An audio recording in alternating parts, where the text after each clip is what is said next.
People, are you ready?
Hello everyone, and welcome to our GG Live TV stream for the StarCraft China Qualifiers.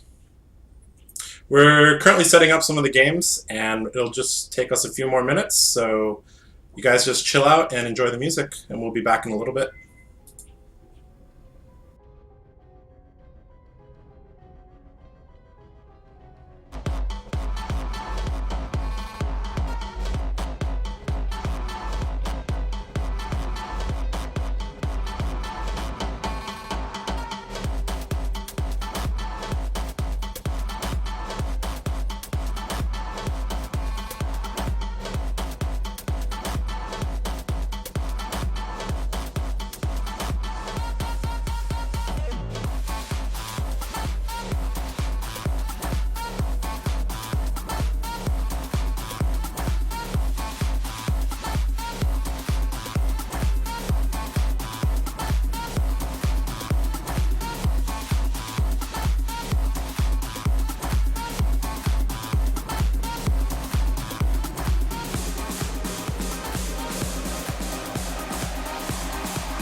Hello everyone, it's me again. Welcome to GG Live TV. This is the StarCraft China Qualifier. We're going to be live streaming some of our games in just a little bit, but we're still setting up. So please be patient and we'll be back shortly. Thank you.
Hello, and we're back, and we're ready to start.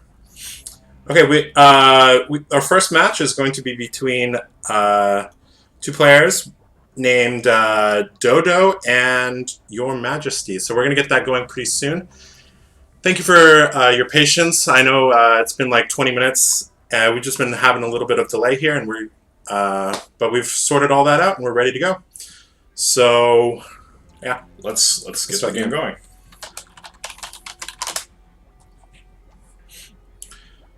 Actually, let's check the brackets really briefly. I want to see where this match is located at.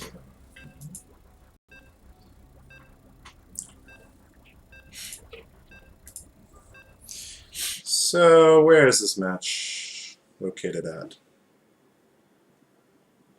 I don't see it. Anyways, we'll check that later. Just go back to the game. Okay, so this match is, like we said, is between... Actually, it's a TVR. It's a little bit of an unusual for a random player to play in a tournament. But here we go. So up here, Mr. Barcode. His nickname is Dodo, and he is a green Terran. And in the other side, also playing Terran, but randomly getting Terran, we have Your Majesty as the orange Protoss. So we have a TVT, and like I said, Your Majesty knows it's a TVT, but Dodo does not know it's a TVT. So actually, let's see what they're doing here.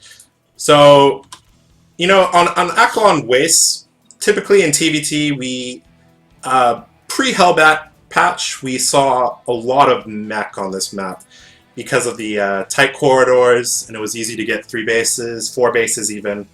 And we often saw, typically, like, if there was a map to go mech on, this was actually the map to go mech on. So, but with the Hellbat nerf, we've seen a lot less mech these days. So we'll see how they like to play. Now, I just want to say that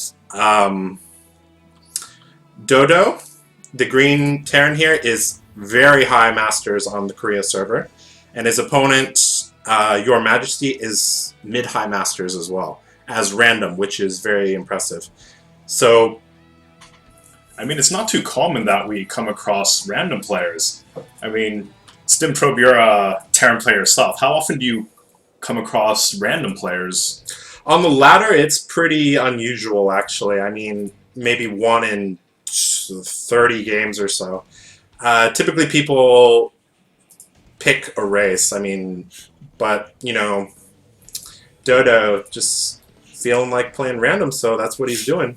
So we'll see how he performs. Set the game mode to busy, please. Yeah. Alright, so we have Dodo's SCV in the base of Your Majesty. Sorry, Your Majesty is a random player. I misspoke earlier. So we have a Reaper coming out for Your Majesty, and we have, looks like it was a 1-Rax FE from Dodo. So looks like that Scout's life is going to come to a quick end. Thanks to the Reaper, yep. But he's definitely gotten quite a bit of information. Yep, just seeing that it's a Reaper is already pretty big. Now this is actually very interesting. We have a proxy factory from Your Majesty, and that's actually located like just a skip and a hop from Dodo's natural. So we're going to see how Dodo follows up here. It's typical that they follow up with 2 gas, which he has done, and he's going to be looking to get that factory down as soon as possible. Now the Reaper's going to jump up here, and he's going to get a full scout of basically the whole base. As soon as he sees the refinery timing and the amount of gas inside, he doesn't even need to look at the natural. He already knows what build this is. So these Marines are actually going to snap the Reaper, but I think Your Majesty is at a high enough level to... I mean, if he clicked on the gas, he would definitely know what's up. So it looks like... Proxy Starport. Proxy Starport as well, you know. And but the thing is, he's actually following it up with the command center at home, so I mean, it looks like he wants to put on some really heavy pressure, but, still have a plan B if all else fails. And an engineering bay. Engineering bay because the timing is a little off, considering maybe he's misreading Dodo a little bit because, if you actually look at the gas timing, the Banshee can't be coming this fast. So it's a little odd. So let's take a look at the proxy and see what's happening here. So it's going to be a pretty fast Banshee. Not the absolute fastest Banshee, but it's pretty fast. And it looks like he put the mine just outside the base, just to get a couple free kills here and there. So we have a Cloak Banshee coming up for Your Majesty, and in Dodo's base, he looks like he's going to have a starport. Now the question is, does he have scans when it arrives? Does he have an engineering bay? I don't think. Oh, he does. He He's just building up a turret. Very nice timing on the turret there. He's going to need another turret at the natural. And it looks like this Widow Mine's going to get one Hellion and badly injure the other one. And Dodo knows what's up now. He knows that there's something there that just took one of its Hellions' lives. Is he going to scan? He's going to use a scan for that, which could actually be... It reduces the amount of scans that he has by 1 now. Yeah, and here comes the Cloak Banshee for Your Majesty. Let's see how many kills he can get. From those Marines. Yeah, 4 Marines. There's no stim for quite a while, so he hasn't even started it. So looks like he's going to be relying on the traditional turret, scan, and Viking combination. So I mean, if he can get a couple kills here, that would be good. Looks like this. Oh, that's got to be really careful here. I think he can escape out the back, but looks like he's going to activate Cloak and go in for these Marines. We'll see. As soon as the scan comes down, looks like the Viking's going to snap the Banshee up. That's the end of that. And it looks like he got let's say 5 or so kills. Let's check the looks like, yeah, he killed about 5 workers there. So which is not that much damage at this time. It's an acceptable amount of damage, but we'll see how the next Banshee does. Looks like the next Banshee is coming in here, just hitting the supply depot. He needs to be really microing that. It looks like he's getting pressured at the front as well because of the Hellions here. But, with the Marauder and the Marines, he's going to shove this back pretty quickly. He's got to move those Hellions back. And we have the Banshee in the main of Dodo. And it's already up to 3 kills, going up to 4 kills. And it's still within the range of the turret, even though the turret can't fire on the Banshee. The turret can still see the Banshee. So it's going to have to run away. Looking at the worker supply, it's pretty even, actually. And actually, Majesty's down, surprisingly, even after doing some economic damage. Yeah, his command center started a little bit later, and, maybe he missed an SCV or 2, so maybe that could be why. So we have a Raven coming out from Your Majesty, which is... interesting choice. Look, he might be afraid of some counter Banshee play. One of the popular strategies is if your opponent goes Cloak Banshee, you go for Cloak Banshee, but later than them, and they really they don't really expect that. We have 2 factories coming down for Dodo, so it looks like he's going to be going mech, which is an excellent choice on this map. Whereas Your Majesty is going Marine Tank, but he's starting Concussive Shell, so maybe he's gotten a reading based on the amount of Hellions that Dodo is going mech. So he's going to get those Marauders out. Yeah, he's pumping Marauders one at a time, so I think he has an inkling about what Dodo is going for. So we're going to have a mech versus bio or bio tank match, so that's always fun to watch. TVT can be divided into... I mean, you have the 6 traditional matchups, so you have TVT, TVP, ZVP, all those. But then TVT can also be broken down into, bio versus bio, bio versus mech, mech versus mech, and such. So, I mean, within looks TVT... like this drop is actually going to be spotted by the starport. Wow. Just barely. And what a nice catch that... Will it catch it? Looks like he's trying to get to the medevac through the rocks, but he can't. He stims to kill the rocks, but that medevac boost in, and there's 4 Hellions inside. I don't think they have blue flame, so this is not. I mean, he's got some time, some like window to run his SCVs away, and without blue flame, they don't do much damage. Actually, I don't think he got very many kills at all there. I don't think that was really worth it at all. Looks like he got 1 kill. That's not what you want with a 4 Hellion drop. So, like I said at the beginning of the cast, you know, TVT on this map, it's very easy to secure 3 bases. So we see Dodo actually getting up his 3rd base. There's actually quite a few mines, Widow mines, spread all across the map. Yes, I really like this. You know, it's like burrowed banelings in TVZ, where, you know, if you get lucky, you can get a ton of kills. Even if you're unlucky and they can actually catch the little Widow mines that are burrowed in the ground, you can actually see it if you look closely. Even if he scans and takes it out, you know, if you look at the Widow mines, they're actually very well spaced out so that one scan can't actually catch all of them. So, very nice play from Dodo. Looks like Majesty just scanned Dodos. So he's aware that actually the mech player took the 3rd base faster. So, you know, that is a little bit of a concern for Majesty, actually. With all these mules here, and actually, the main thing is to look at the gas bar. When the mech player starts getting up to about, you know, 700, 800 gas per minute, I mean, they can basically afford everything that they want. Looks like this auto... What? No, that's not something you see every day. Auto turrets versus turrets versus mines. My God, that's something you don't see very often. And looks like everybody's going to get away with just major bruises. They're all running away. That was actually something I've never seen anything like that before. I have not seen that before. That was amazing, actually.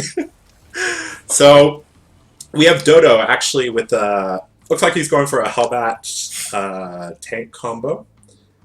Very nice. And if we take a look at the workers tab, Your Majesty is actually only on 58 workers, which is a kind of lacking. Like you should be you want to be up a little higher than that, but you know, you can have a better max army. In TVT nowadays, which one is more played often? Do you see more mech, as we can see from Dodo, or do you see more bio? And which you know, there are 2 types of Terran players. There are Terran players that basically stick to one strategy. There are some that, you know, greatly prefer mech, and there are those that greatly prefer bio or marine tank, and they play it on every single map.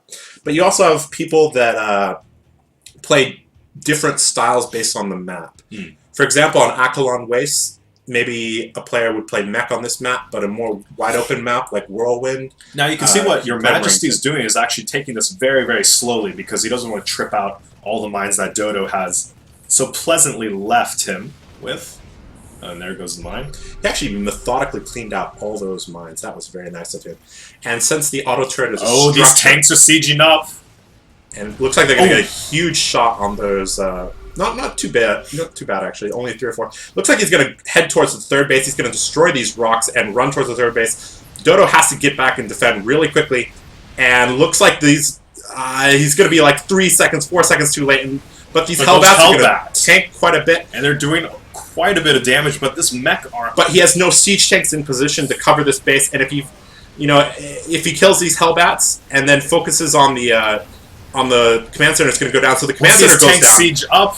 All this bio is dead. Obliterated. All the bio's dead. But there it goes. But he got put back onto 2 bases. So, you know, even though Your Majesty is down on supply, he's 4 bases, whereas Dodo's is on 2 bases only. So, you know, he's got to make a decision now. Does he turtle a little bit, or does he try? Because he won the fight, but you know, he lost his expansion. So, you know, he has a small timing to move out. Now, this is it's hard to it's hard to make that decision, because as a mech player, moving out before max, you feel a little like, ugh, I don't want to do that, you know. So we're going to see how aggressive he's going to be with these, like the dozen of tanks that he has right now. And I think he's actually going to try to take a position probably at Your Majesty's 3rd base. But as we see, Your Majesty actually, even though he's going bio, he's actually basically going Marauder tank, which is a pretty good. It matches up pretty well against mech head-to-head. You have to play them a little differently, but they both are pretty good. So there's a little bit of posturing here, and I don't is Dodo gonna come in here? I don't think so. Yeah, your Majesty's sieged up pretty well here. Yeah, so unlikely he's gonna go for that. And we see actually your Majesty with a lot of Vikings, possibly anticipating an air switch, or maybe he wants to get out a couple Banshees of his own and push back the siege tanks. So is he going to push in here? That's the thing. I don't know. Scanning each I don't know. Here comes all there's the Marauders. The tanks sieged up. Oh, and there's a huge tank shots, and a lot of the bio just evaporated. Is he going to land these Vikings? He's landing the Vikings. Landed Vikings against siege tanks. Are going to shoot each other a little bit, but it's not enough. Yeah, but he pushed him back. But the thing is, he's down 50 supply, but he has a little bit better economy. But there's a stream of mech units coming across, and I don't. If Dodo gets a position on the natural, if he gets control of that ramp, this is going to be very hard to break out of. Those tanks are gonna, especially with if Dodo. So medevac drops. Very nice idea, but I don't know if it's enough here. It looks like it's not going to be enough. I mean, this position as a Terran player, this is a checkmate, and there is GG. GG. Well played there from Dodo. Yeah, very well played from Dodo, actually. The whole game was very, very nice. Okay, we're going to actually set up the next game, and yeah, we're going to take a little break, and we'll be back with the next game, game 2. So we'll be back.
Alright, so we have game 2 between Your Majesty and Dodo about to begin shortly. And, Dodo played excellently last game. Even though he lost his third base, he still did pretty well. And actually got a good position on Your Majesty's natural. So we're gonna see how, it's all up to what Your Majesty randoms, actually. So we're gonna see pretty soon. Looks like he got Protoss this time. Okay, so this is going to be interesting. Okay, so up here, as the Green Terran, we have Dodo. And down at the bottom left of Neoplanet S, we have the Orange Protoss, Your Majesty. So, one of the nice things about being random is in game 2 of a best of 3, they can't use very much of the information from game 1, especially if you spawn as a different race. That is very true. So, you know, maybe the only thing that Your Majesty, Dodo could get from the last game is that Your Majesty plays pretty standard and reacts pretty well in general to things. So, you know, maybe Dodo's thinking that this is just going to be a pretty straight-up macro game. When it comes to random players, though, you really don't know what to expect. Well, it's kind of given in the name that they're quite random. Yep. Actually, if I was Dodo, I would probably open with a Reaper, and looks like that's what he's going to do. So, 12 racks, 12 gas from him indicates most likely a Reaper. And a pretty early scout from him as well. Understandably so, because he needs to know what he's going up against. Yep. Traditionally, in TVP, you probably would scout like after your and Your Majesty was actually scouting out here to see and check for any proxies. Yeah, and he's going to go down to the third base and just make sure there's no cheese happening. And there's not any cheese happening, so yeah. Do you think Dodo's going to change any of his play when he finds out that he's up against a Protoss here? Yeah, of course. It's very unlikely he's going to go mech, but we'll see. We'll see. So he's going to open with the Reaper, and, you know, Majesty is just pretty standard. He does have 2 gas, though. That was a pretty quick second gas. So, and he has 3 workers in each. That indicates some type of tech play, most likely. There are some builds you can do with 2 gas and 2 in each, sort of like a Mothership Core Sentry expand, but with 3 in each gas, I don't think that's what's happening. Okay, so right now we have the Reaper crossing the map, and this Reaper, the nice thing about going Reapers on Neoplanet S is that there's a huge, basically there's a huge area. Let's see if he can do some damage, because that Stalker is actually not out for another 5 or so seconds. But he got surrounded. That was a nice surround there from the a little bit of a flop there for Dodo, actually. Yeah, he wishes he could have stayed to see this. What do we have here? A Stargate? We have a Stargate. Now the positioning of the Stargate inside the main base typically indicates, you know, well, it typically indicates oracles, but it may not be an all-in because he didn't proxy the oracles. Now, when you proxy a Stargate, you can get there when they only have like 4 or 5 Marines, especially if you can catch them when the reactor is making. And 5 Marines get owned by Oracle, but 6 can hold it off. So it's a tricky thing. So it looks like the Stalker is poking at some of the Marines, but there are enough of them to shoo that Stalker away. But I think he did. Maybe he didn't get to see the command center. I don't know. Can you check for me? Oh, he did get to see the command center. Okay, so that's good information there for him. So looks like we have oracles and 2 gates coming up for Your Majesty. So, but the SCV just saw the Stargate, and if he was paying attention, he could actually see that oracle is being made from the Stargate. So we will see how this goes. So it's going to be a 3-gate Stargate, and you see he's cut workers at 16 on the minerals. Looks like he's almost doing a all-in with 3 gates. Yeah, he is. If you look at the production tab, he cut workers at 16. So 16 is the optimal amount to mine, you know, from the 17th to 24th probe actually provides, you know, 1/3 of the benefit of the first few. So this Oracle is looking to kill Marines. And, you know, if this pylon gets scouted, looks like he canceled that pylon, so he's going to retreat and put the pylon back somewhere else. So this Oracle actually has the, oh my goodness, I didn't even see that. Widow Mine. That Widow Mine there. Wow. He actually made that in response to scouting the Stargate. That was actually Looks really like nice. Dodo has very good insight and instincts on this. This is the second time he completely shut down Your Majesty's attempt to do some sort of air harass. Yeah, he knows his timings very well and, you know, responded properly. And The thing is, he doesn't have a bunker. That is a problem. But Widow Mines That Widow Mine's going to get shot off. Ooh, and it's going to take out that Zalt. But he's got a 40-second window now. But the thing is, that is a lot of Marines. The time warp goes down.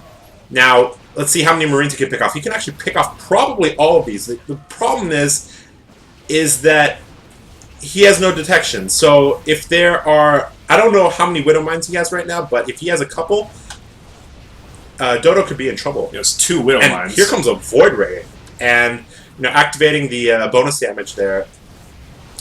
Tearing through the wall. He's going to get supply blocked very soon. This is actually a very amazing... SCVs are pulled. It looks like... Oh, there's another time warp. Another time warp. Marines. Focusing down the Void Ray. The Void Ray is actually getting very low.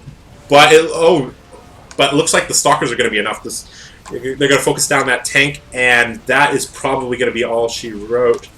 And there's a GG. Yep, that was very nicely executed all-in. Actually, Dodo had very good defense of the Oracle. Yeah. Very, very nice. He scouted the Stargate. He basically knew when the Stalker would be on the other side of the map, slipped the SCV into the main, saw the Stargate, but wasn't able to... he defended the first Oracle, but he didn't anticipate that Your Majesty was going all in. So he didn't make a bunker. Without a bunker, that is actually extremely hard to stop. And, that was I think when the SCV came in and saw the Oracle in production, it actually missed some crucial information. It actually wasn't able to catch the other gateways, which were just a little bit to the left. Yeah, the gateway positioning for Your Majesty was very good. Looks like we're actually going straight into Game 3, ready to go at each other Dodo once more. Dodo didn't even watch the replay. He knows what happened there, and yeah, he's ready. So it looks like we're just going to go straight into the game. No downtime here. And here we go. Just a reminder for the viewers that this is the format is a single elimination best of 3. The finals are best of 5. The winner of the whole qualifier will get a business class flight as well as a hotel, accommodations in Hong Kong to participate in the grand finals on August 31st. What would be a very good treat right now is if Your Majesty actually randoms Zerg. Yeah, I'd love to see all 3, but looks like that's not going to happen. Looks like it's going to be a repeat of Game 1, and so here we go. Game 3, the rubber match. So down here in the bottom left, we have our Green Terran, Dodo, and down at the bottom right, doing a very nice all-in last game. Taking it to the rubber match, we have Your Majesty playing as the Orange Terran.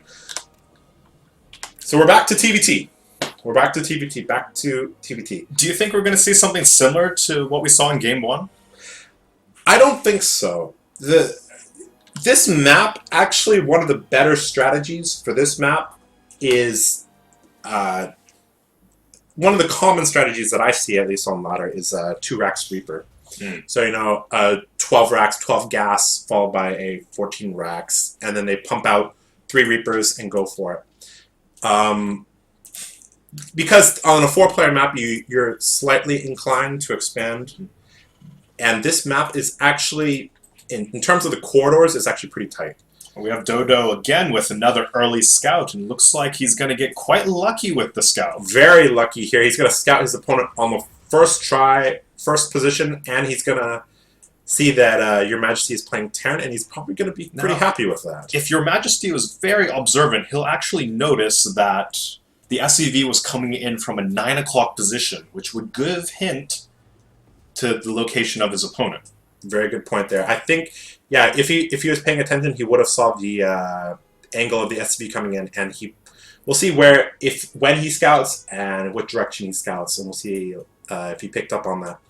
So, looks like no gas from Dodo, so it's most likely a 1 rack fast expand. Looks like Your Majesty is actually going to be scouting north. Maybe the SCV didn't see it, but that's unfortunate. We have a Reaper coming out from Your Majesty, so he's going to know soon enough. And Dodo's going to put the command center on high ground. That is a good idea, because he knows that the Reaper's coming, and with the 1 rack fast expand, defending against even a Reaper pumped one at a time is hard enough.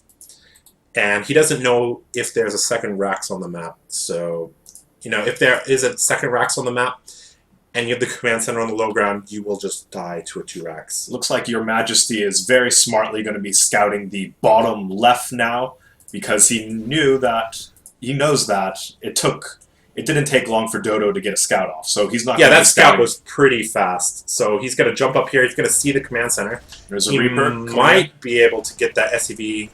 Depends how greedy he is. Does he get it? Ooh. That Reaper is 1 shot away from dying, but looks like he's going to get away.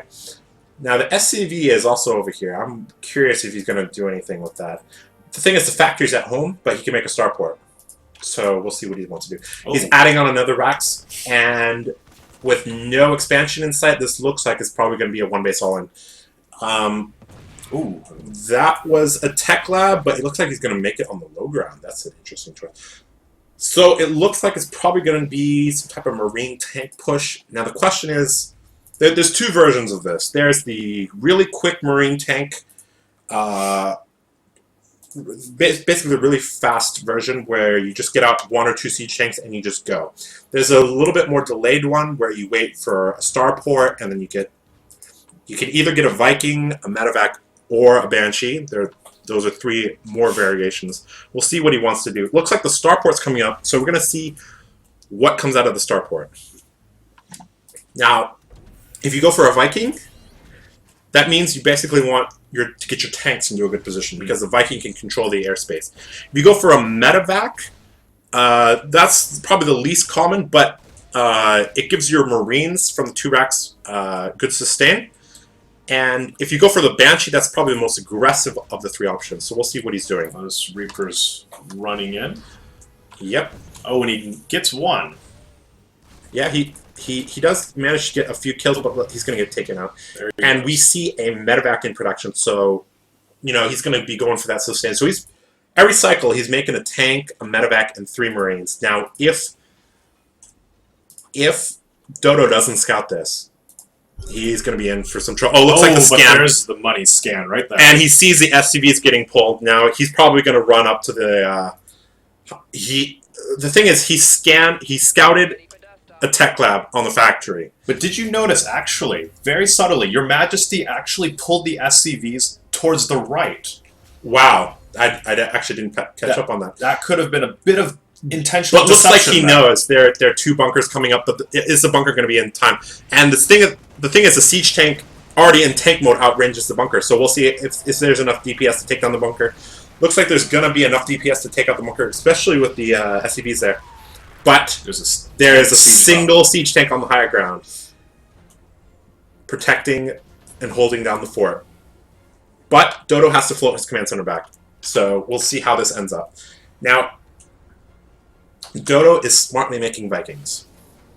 Now, if you don't, in your Majesty's position, if you don't produce Vikings straight from the start, and your opponent starts making Vikings, you're going to fall behind in Vikings.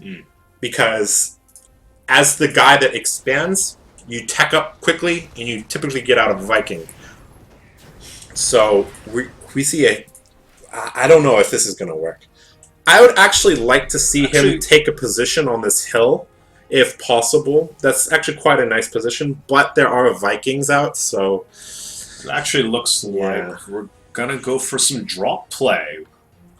1 hurt siege tank and 4 Marines. I don't know how well this is going to do.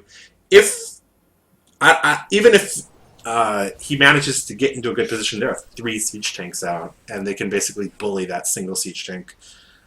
We will see what he's doing. It looks he's expanding behind this, so he does have there's we didn't actually catch drop this. actually going on right now in the main.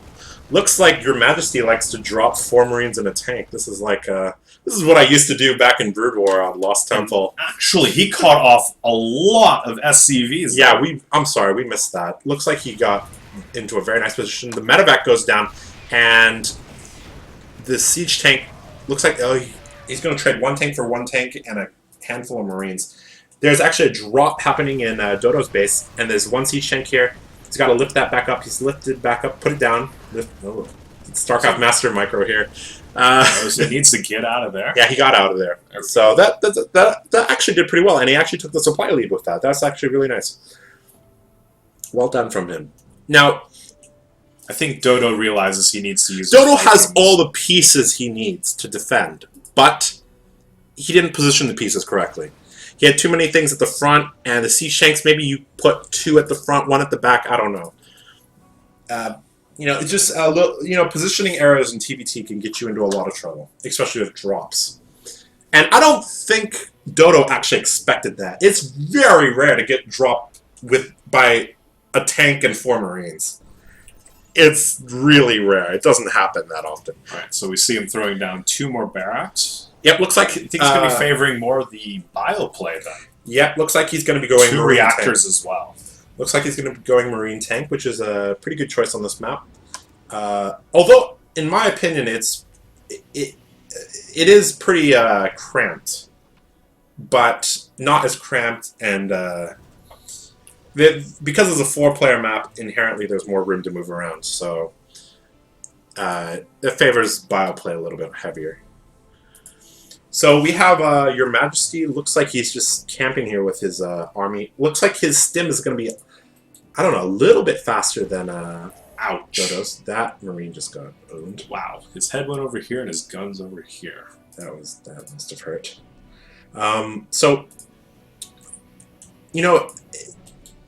If we look at the worker tab, it is even, but Your Majesty actually killed a lot of SCVs. And, Dodo is actually economically a little bit behind, so this drop that he's doing here might be able to help him get back into the game. But that is a very nicely placed turret from Your Majesty, and if he goes in, it's not coming back out. It's only going to get a few shots off. The missile turret takes it down to half, so now the medevac is pretty much doomed. And we'll see how much damage these 8 Marines... He's got stim, so, I mean, he's going to get something, but, Your Majesty is responding by flying medevacs with units back in and landing them on top of the Marines. This drop is doing pretty well, actually. Pretty good damage.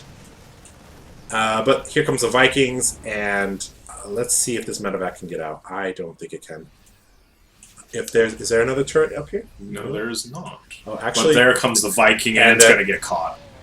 And the Marines take it down. But he stimmed the whole army.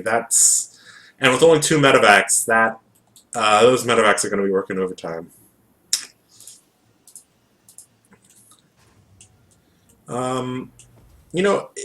This is all going to come down to positioning, actually. Their supplies are roughly the same. Their compositions are roughly the same. I mean, Your Majesty has a couple Marauders thrown in because he kind of blindly thinks that Dodo's going to go mech again. But roughly their compositions are, roughly the same. And the supplies are roughly the same. So this is all going to come down to positioning. And, now, Dodo just scanned, and he's going to see this entire army coming. Yep, he's going to set up his siege tanks. Very nice position, protecting both the ramp down here in the front, as well as, the position that Your Majesty wanted to get into.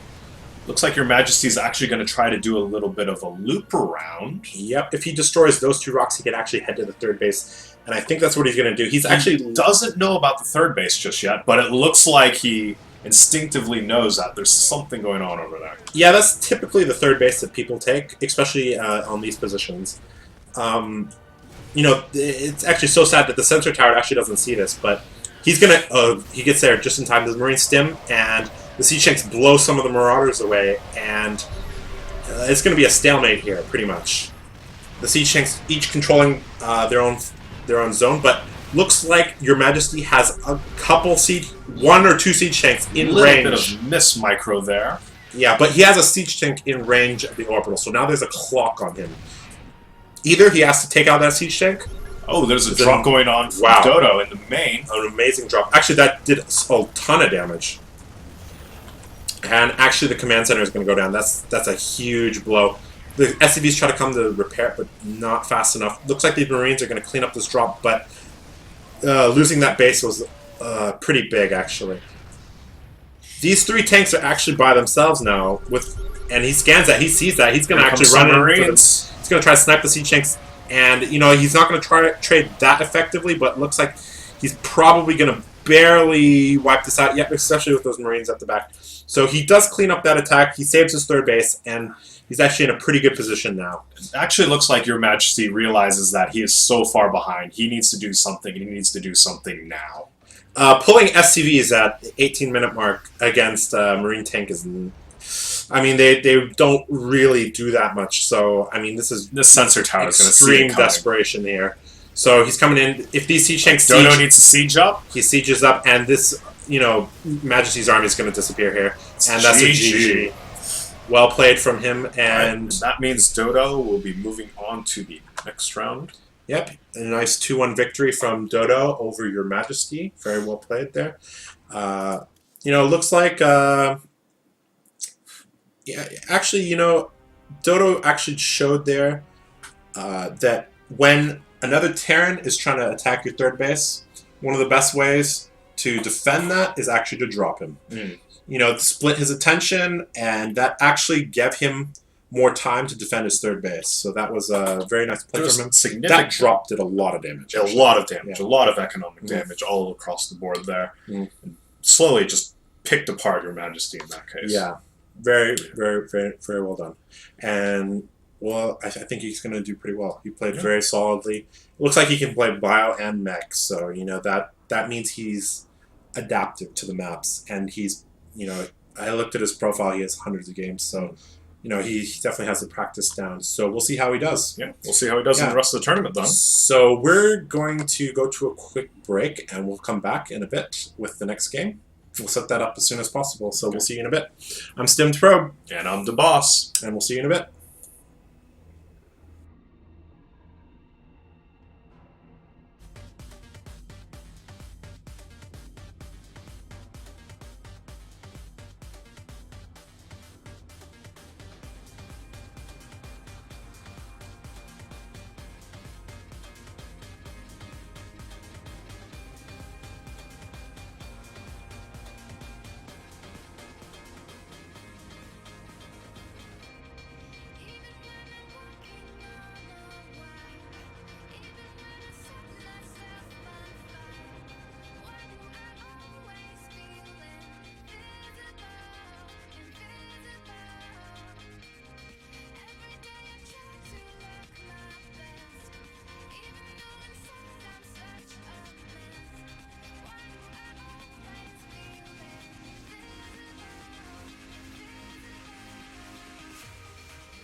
Let's go.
Alright, hi guys, we are back, and we actually have a very, very good game right now. We have The Dodo winner from the last best of 3, Dodo, against IG's MaxHead, one of the strongest Protoss in China.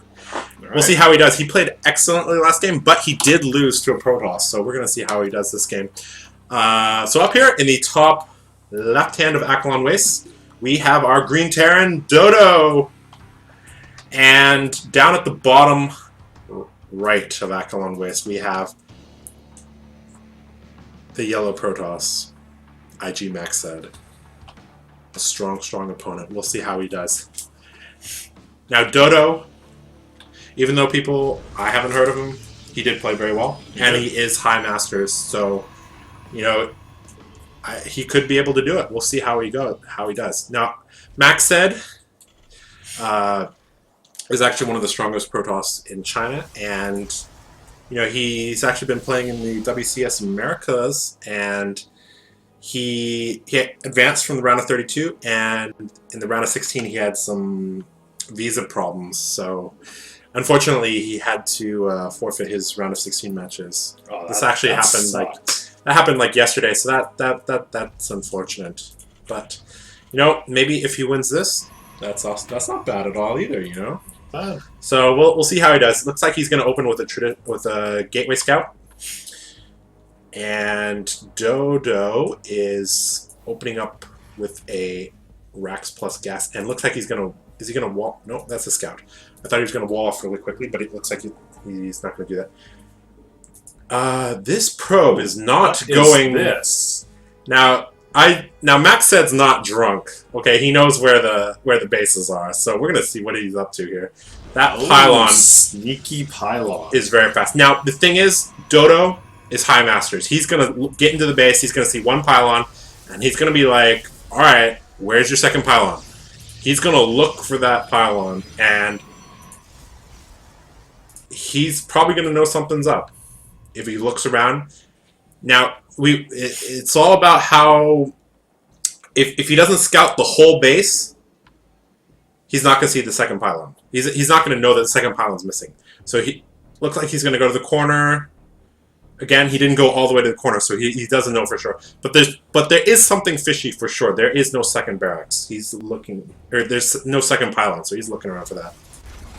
And it looks like he's going to get out a couple Marines to defend, and it's going to be... This is an insanely fast Stargate, proxy Stargate, and looks like these Marines are going to go look. Looks like he knows something's up. Actually, that probe actually sneaks out, but these Marines are going to find the Stargate. They're going to find it. They're definitely going to find it. There we go. Yes, he sees the Stargate, so he's going to go after the pylon, and that is not going to finish. And that is really bad for MaxHead. We're going to see how this goes. Looks like he's going to focus on the pylon. Another pylon comes in. Looks like he's actually going to try to keep this up. He's going to try to keep this up, but I don't know if it can. Even if he chrono boosts out the Oracle, yeah, it looks like it's going to be an Oracle. Looks like there's 3 Marines and an SCV, and that is a good amount of damage. And that's not going to finish. That is not going to finish. That Oracle cancel it. Yeah, he's likely to cancel the Oracle. Looks like he's sending out the Stalker, and actually Dodo's making an excellent play here. He knows that a Stalker is most likely out, and a Mothership Core could be out. And if those things catch his Marines, 2 or 3 of them are going to die on the way back. So he just kills off the pylon, retreats back to his base, and he's going to get a Widow Mine. Very nice play. Very, very nice play. Looks like he does have a Widow Mine in production right now, actually. And this Stalker is not going to be able to get up the ramp against these things. And if he actually, that Widow Mine can kill that Stalker if that Stalker doesn't have you know, all of its health. So we're going to actually see. Looks like is there going to be a Nexus? Looks like did he cancel his Twilight? No, that just finished. Sorry. Looks like he's going for DTs with a Nexus behind it. He has enough minerals, but he hasn't. There we go. There goes down the Nexus. So it's going to be a DT follow-up. Widow Mine drop play, but it flies right over the Stalker, and this Stalker is actually going to harass this. And he boosted to get out of the base, so he didn't have that boost for when it flew over the Stalker. So it took 2 or 3 extra shots. Looks like MaxHead's going to be more than ready for this. He has a mothership core, but the mothership core doesn't have enough energy for the concern, photon. though, is that he doesn't have detection. He doesn't have an observer. That's correct. But if he, looks like he's not going to repower that. Stargate. So he immediately starts. Oh, that's risky. Looks. Is he? Oh, nope. Oh, he tried to get the Widowmine to fire on itself. It looked like. No, the Widowmine doesn't do splash damage against itself, but looks like the other Widowmine did get shut down though. So there's still one in the base, creeping around right next to the Robo, and looks like he's going to wait for the observer. This medevac. Oh, gets out of there. That's okay. Another pylon. This game is actually... It's normalizing a little bit. We have 3 CCs from Dodo. Does he have an engineering bed? He doesn't have the gate shut. Oh, he has to shut the gate. Here comes the DT. He has to shut the gate. Right He shuts part of the gate and... He gets in. Okay, now he should have a scan. Dodo does he have a scan? Does not have enough energy for a scan. The second orbital is almost done though. So once he's going to scan with the second orbital, any second now. Any second now. Any second now. There's the scan. There we go. And he gets it. Okay, now the question is who's ahead right now? So let's take a look at the worker tab. So we have it's actually dead even with a mule. A mule's worth 3 to 4 SCVs. Dead even. But if it's dead even, typically that favors the Terran a little bit. But the Terran has 3 CCs. Even though none of them are in position yet, he still has 3 CCs, which means he has a lot of mules and he can, get up a lot of bio. Actually, this is actually quite odd. He actually has 2 factories. Is this DT going to try to slow down this expansion? Looks like it is. But there should be another scan. Actually, with this orbital in the air, there's no scan available. We look at the main. Look, okay, he has enough scan. He has 63 energy. The Marines are going to come down and scan, and that interrupted. That DT's not. There goes the DT. He still needs a missile turret up in position though. And with this new warp prism, what is this devious warp prism going to do? I mean, he only has 2 warp gates at the moment, or maybe 3. I think he has 2 warp gates. So, and there's he's probably just gonna. He's trying to bypass the turrets since he knows since he knows that. Well, Dodo's actually did something very nice. He is actually getting a Raven, and actually, I think he's gonna go mech this game. I'm not 100% sure. Look, yeah, he's going mech. This is... Wow. Okay, so here we go. High-level TVP mech here. Let's see if this works. So, the Warp Prism puts a DT down into the main, and this DT is going to get a couple kills, but... it's going to get taken out. There's a Raven out, and there's Siege Tanks out, so... It's going to get a couple of kills, but... It's going to die pretty quickly. Here comes the Siege Tank and the Raven, and... a Hellbat as well.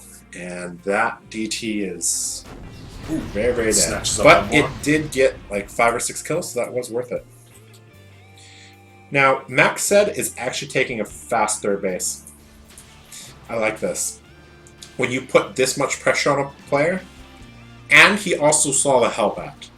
When you see someone with tanks and Hellbats and a Raven, they're probably going mech. So taking a fast third base a la Brood War is quite nice.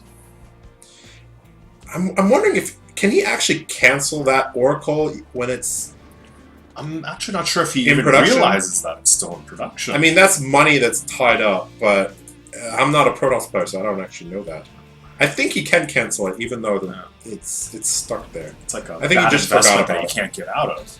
Yeah, that's just going to be permanently on the production tab, so that's okay. So... looks like MaxHead's choice is charge alts and 3 bases.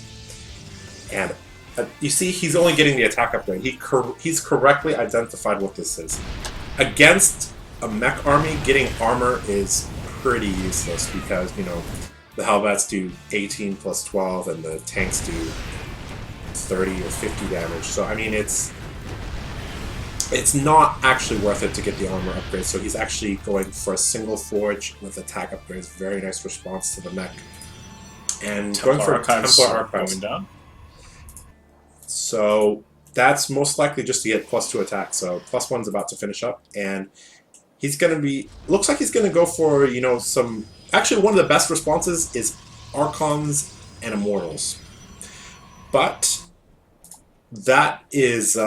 that's like a mid-game solution to Mech. Because once Terran gets enough gas to produce Mech and Ghost, then you're going to be in some trouble. Okay, let's see. When this... Look... Nope. Looks like... since the building's under attack, Max said we get a notification. So he might have canceled it, but... He actually got his money back there. Yeah, yeah. When it got destroyed. Observer's going to see this. And here we go, the Hellbat drop. Some Hellbats. And it's just orange flame Hellbats, so these are... But they do have +1, so I think they do 20 damage with that, so... And since there are no armor upgrades, you know, it's gonna be feedback. Not enough range. Well, it's still in range now. Oh, there we go, and it goes down. Very nice. Very nice. So... This is actually setting up to be a very interesting game. We have a 3-base Terran going Mech, and we have a 3-base Protoss responding to the Mech. And this is something that you don't really see too often. And it looks like Psionic Storm is going to be coming up. Some Banshee play coming up as well. But it has I don't know cloak, though. The thing is, with the new Banshee cloak only costing 100, I would actually invest in 100. But we'll see how it goes. This Banshee picking up a couple kills. Can it do as well as his DT? As well as the DT? No. You know, Banshees are basically just flying DTs, yeah? Yeah. So, it looks like the ground DT won that skirmish, though. Let's take a look at the units tab. I'm very curious. So we have 70 workers for each of them, and Dodo is going Hellbat Siege Tank.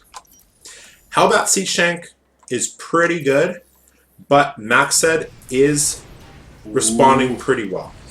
Looks like the Royal Air Force wasn't able to shut it down, but drops 2 off. units get out, but the Siege Tank is there. The turret can see them, and here comes the Raven to pick off the DT as well. So very nice to drop defense there. On this map, if you actually put some turrets, you know, back here and in the main and have a Viking patrolling, it's pretty damn hard to get a War Prism in. Looks like MaxHead's going to be moving across the map to put on a little bit of pressure, maybe? Dodo actually has a supply lead right now. That is actually the crazy thing against MaxHead. Ooh, we have some Tempest in production as well. Oh, that is why he has a supply lead. He actually jumped up all the way up. He's actually trying to hide this. He's going to be building... He actually has many Tempests. 3 Tempests at the moment, and that is... But this looks scary. But the thing is, there's no anti-air in that group. But that Raven has enough for 2 PDDs. And Tempest... Well, PDD is basically the hard counter to...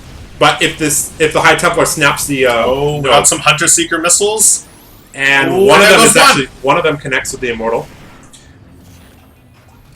Very nice, but he's on a clock right now. These Tempests are getting chrono boosted out of the Stargates. Not chrono boosted, but they're getting pumped out of the Stargates. And you know, once you start getting up to like 7, 8 Tempests, you start to be in trouble. And you know, Max said he knows the entire army composition of Dodo. I mean, he basically just saw it during that fight. So, you know, Dodo is adding in starports. So, I mean, he's at least aware of the possibility of Tempests, even though he hasn't seen them. He looks like he is, basically going for...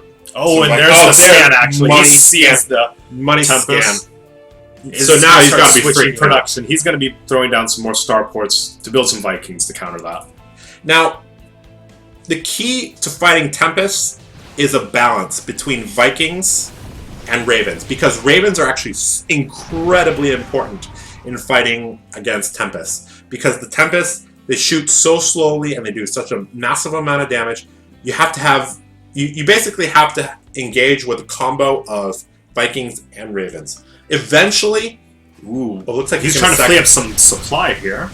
Yep, and we can see just how horrendously slow these Tempests shoot.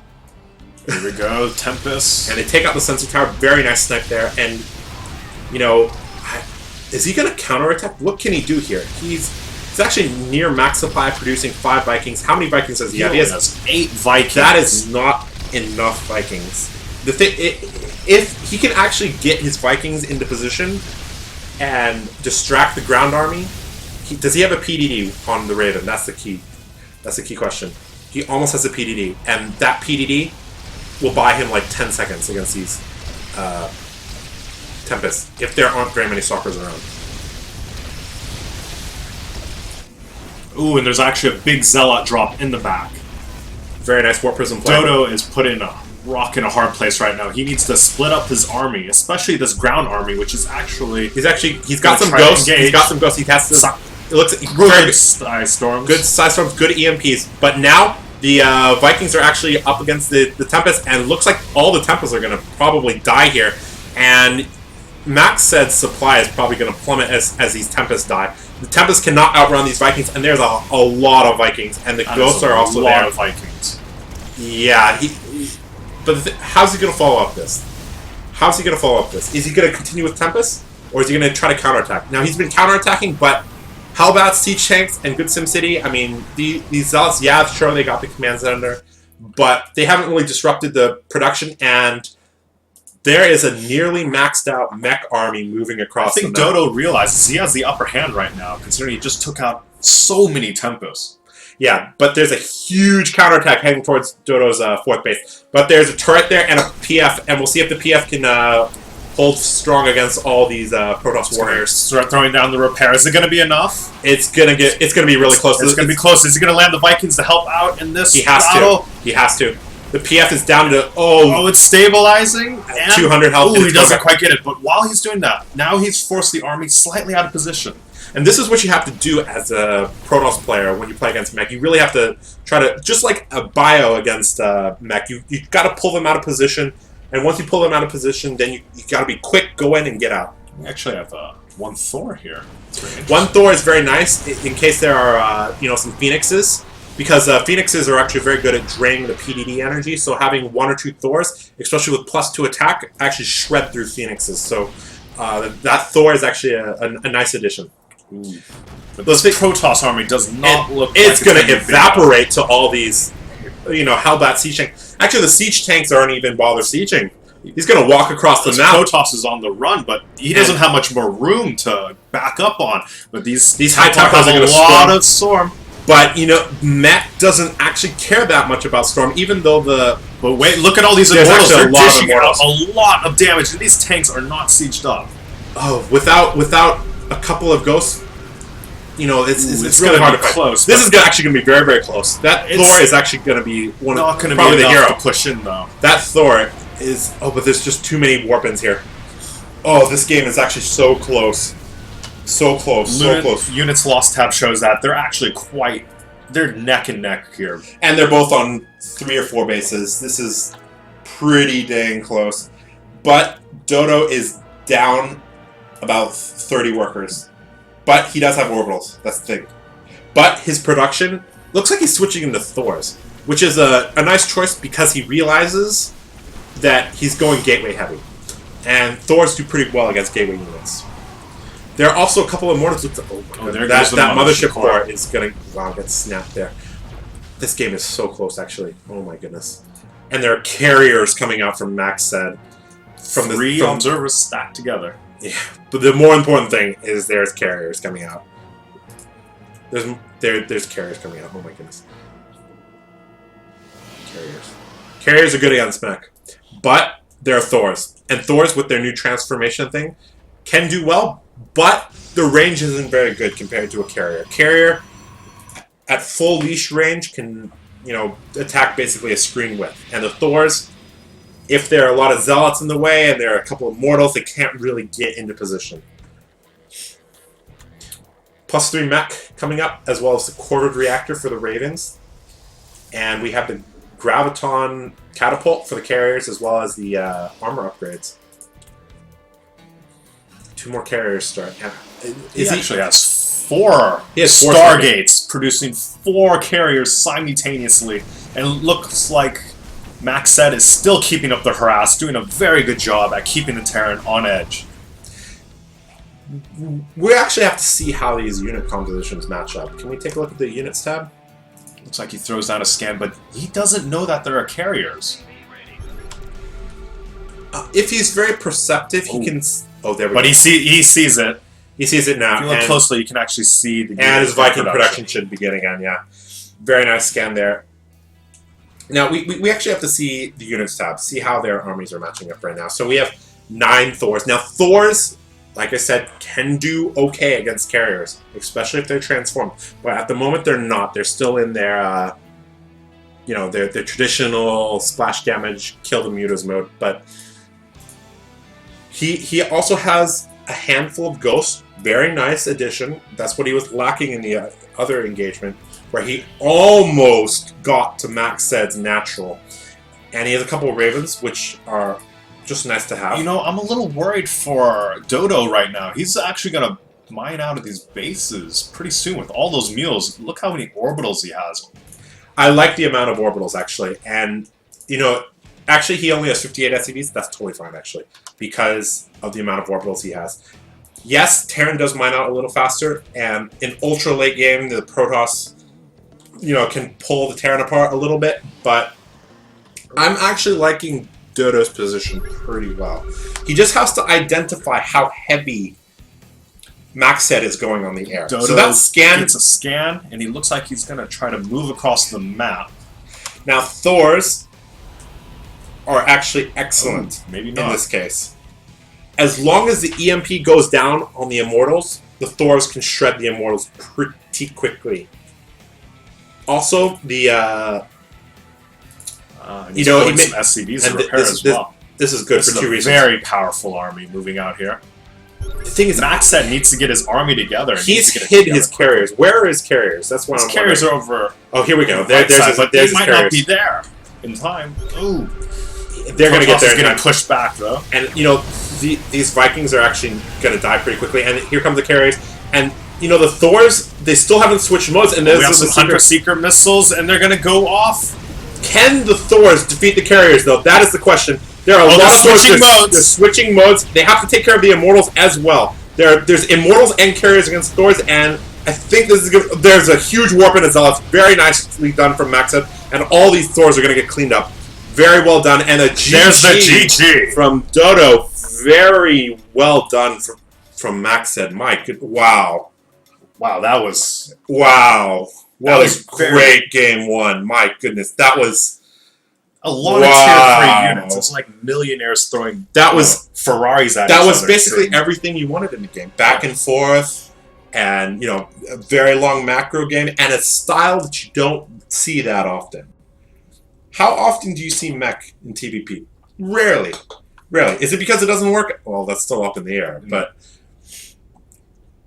actually, if he had just a couple of ghosts in that tank push to EMP the Immortals, he could have broken through. Yeah, I really think the Immortals absorbed so much of the Thor damage in that case. Dodo is actually... He can actually do it. You know, even though he lost game 1, he's not out of this. He can actually compete on this level. And, whew, oh my god. Well, I can't wait for game 2. Yeah, well, I mean, what do you think we're going to be seeing in game 2? Do you think we're going to see another... It's all up to the map. You know, Dodo has shown that he's reactive. So, Aklon Waste, very good mech map. So, we're going to see what they do. So, you know, we're just going to wait to get invited to the game, and then we're going to kick this off. So, actually, we're going to take a little bit of a break, and we'll come back in like a minute or 2. So, stay tuned. This is a match you definitely want to see. Yep.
All right, and we're back with game 2 between Dodo and MaxHead, and that was an excellent game 1, and I can't wait for game 2.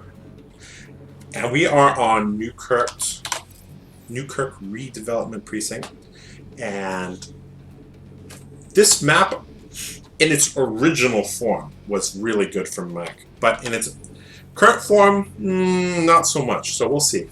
So down at the bottom right. Showing that he likes to play mech. We have our green Terran, Dodo.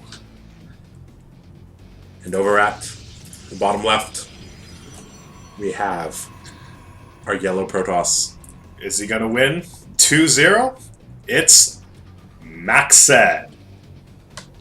Wow.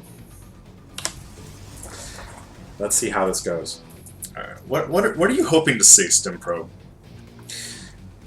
I'm hoping to see a mech game versus Protoss where the mech wins. You know, that's what I want to see. I really want to see that as well. It was very entertaining to see these extremely expensive units basically smash heads against each other. Sometimes I played mech against Protoss, and one of the ways that I like to play mech against Protoss is timing oriented.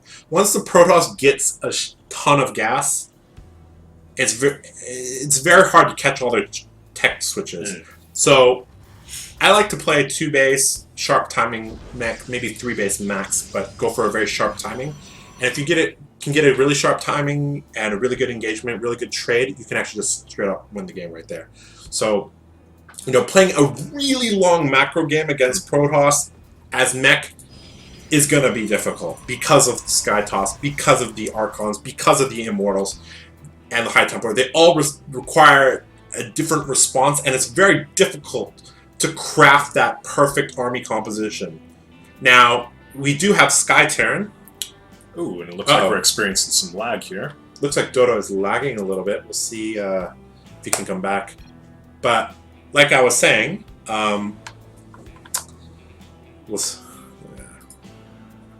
yeah, so just a little bit of lag. We'll see if he gets back there. So, mech, if you go to late game against Protoss, they can really abuse, tech switches and the mobility of mech, and it becomes very hard to craft that perfect army. Now, the perfect Terran army, ultra late game, is Sky Terran, but transitioning from mech into Sky Terran is kind of difficult. So, okay, well, we're going to remake this game. We're going to have to remake the game. Yeah, nothing major happened, so yeah, we'll just remake that. So maybe message him and tell him to arm. So yeah, we're going to set up the game again, and we'll be back in a short bit. Yeah.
Okay, we're back, and yeah, game is loading, and we're ready to go.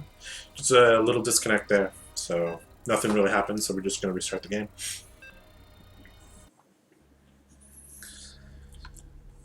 Dodo against MaxHead.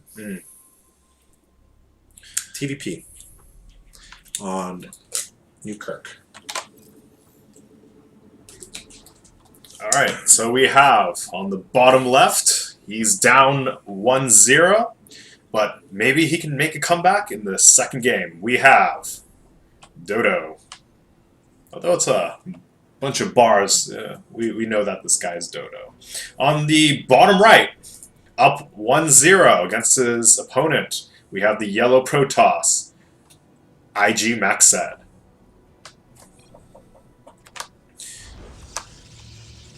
Let's see how this goes. I'm actually very interested to see. Now, Newkirk, there are 7 bases, and this map can actually go split map. So, is he going to go for mech? That is actually the big question. If he goes for a mech, is he going to try to play macro style of mech, or is he going to go for a tank?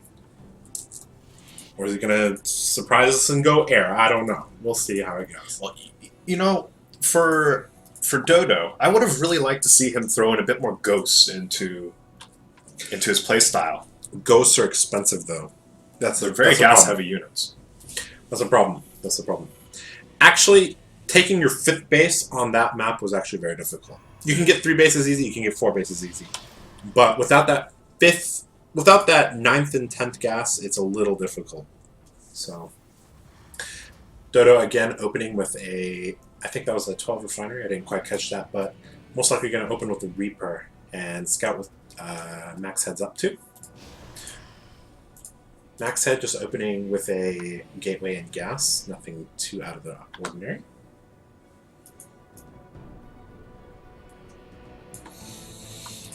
Let's see here. Now, when he gets into the base, he's definitely going to be looking for that second pylon. To see if MaxHead decides to try to do another proxy. That's actually probably why he's scouting this early, is because he's like, alright, you tried to go proxy ultra-fast oracles on me in game 1.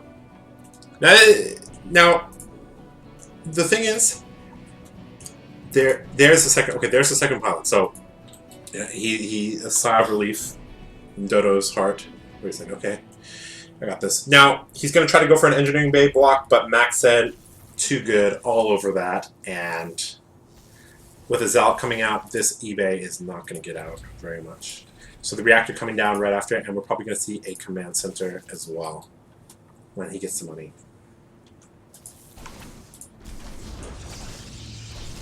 This eBay is not long for the world, and the Mothership Core is most likely going to head directly to the Terran's base to see what's up. Or looks like it's going to help DPS down the... Actually, this Reaper is going to get in and see everything. But the thing is, there's nothing much to see. I mean, there's a Nexus. I mean, the thing is that he doesn't know that there's a Nexus for sure, but there's likely a Nexus. There's likely a Nexus. But he has to confirm that. So that's actually that Reaper's job, is to confirm if there's a Nexus or not.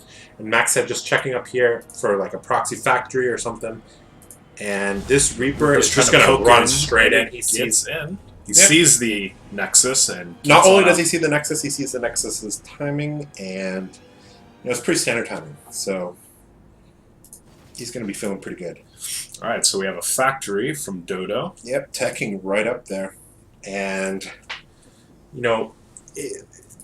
typically you don't see a factory this quickly. This indicates to me he's most likely going mech. Or he has a very specific build where he goes for some tech units to harass, followed up by him. So we'll see what he's up to. Alright, looks like this probe over here is actually going to be a bit sneaky and is going to throw down a pylon soon enough to create a closer warp-in point to the Terran base. So if he decides to put on any sort of pressure, he can quickly reinforce his army. Mm-hmm. Yeah, that probe is actually, I'm not exactly sure what it's doing. It's probably more useful at home, to be honest. But he could be, I mean, he is making, actually, yeah, there's no indicator. I'm not exactly sure why that probe's out there. He could be going for some gateway pressure, but He's only adding on 1 gate, so that's not likely. If you were going to go for gateway pressure, you typically add on. You'd probably go for 2 or 3 gates before the robo, but looks like he wants to know what's up, so he got out his observer really quick. So that observer is actually going to scout everything. We have an immortal coming out. Yep, that's just a safety immortal. That right after that observer. I mean, that immortal is just going to be useful. I mean, early game, it's a good unit to have. 4 Hellions and a Reaper. But the thing is, the Mothership Core is there. So I mean, the Mothership, and I think what he was trying to do was get the Reaper to pull the army back so that he can bring in these Hellions, but that Reaper got picked off really quickly. Yeah, but he did force a Photon Overcharge, so I mean, that's not too bad. But he was hoping to get a little bit more damage there.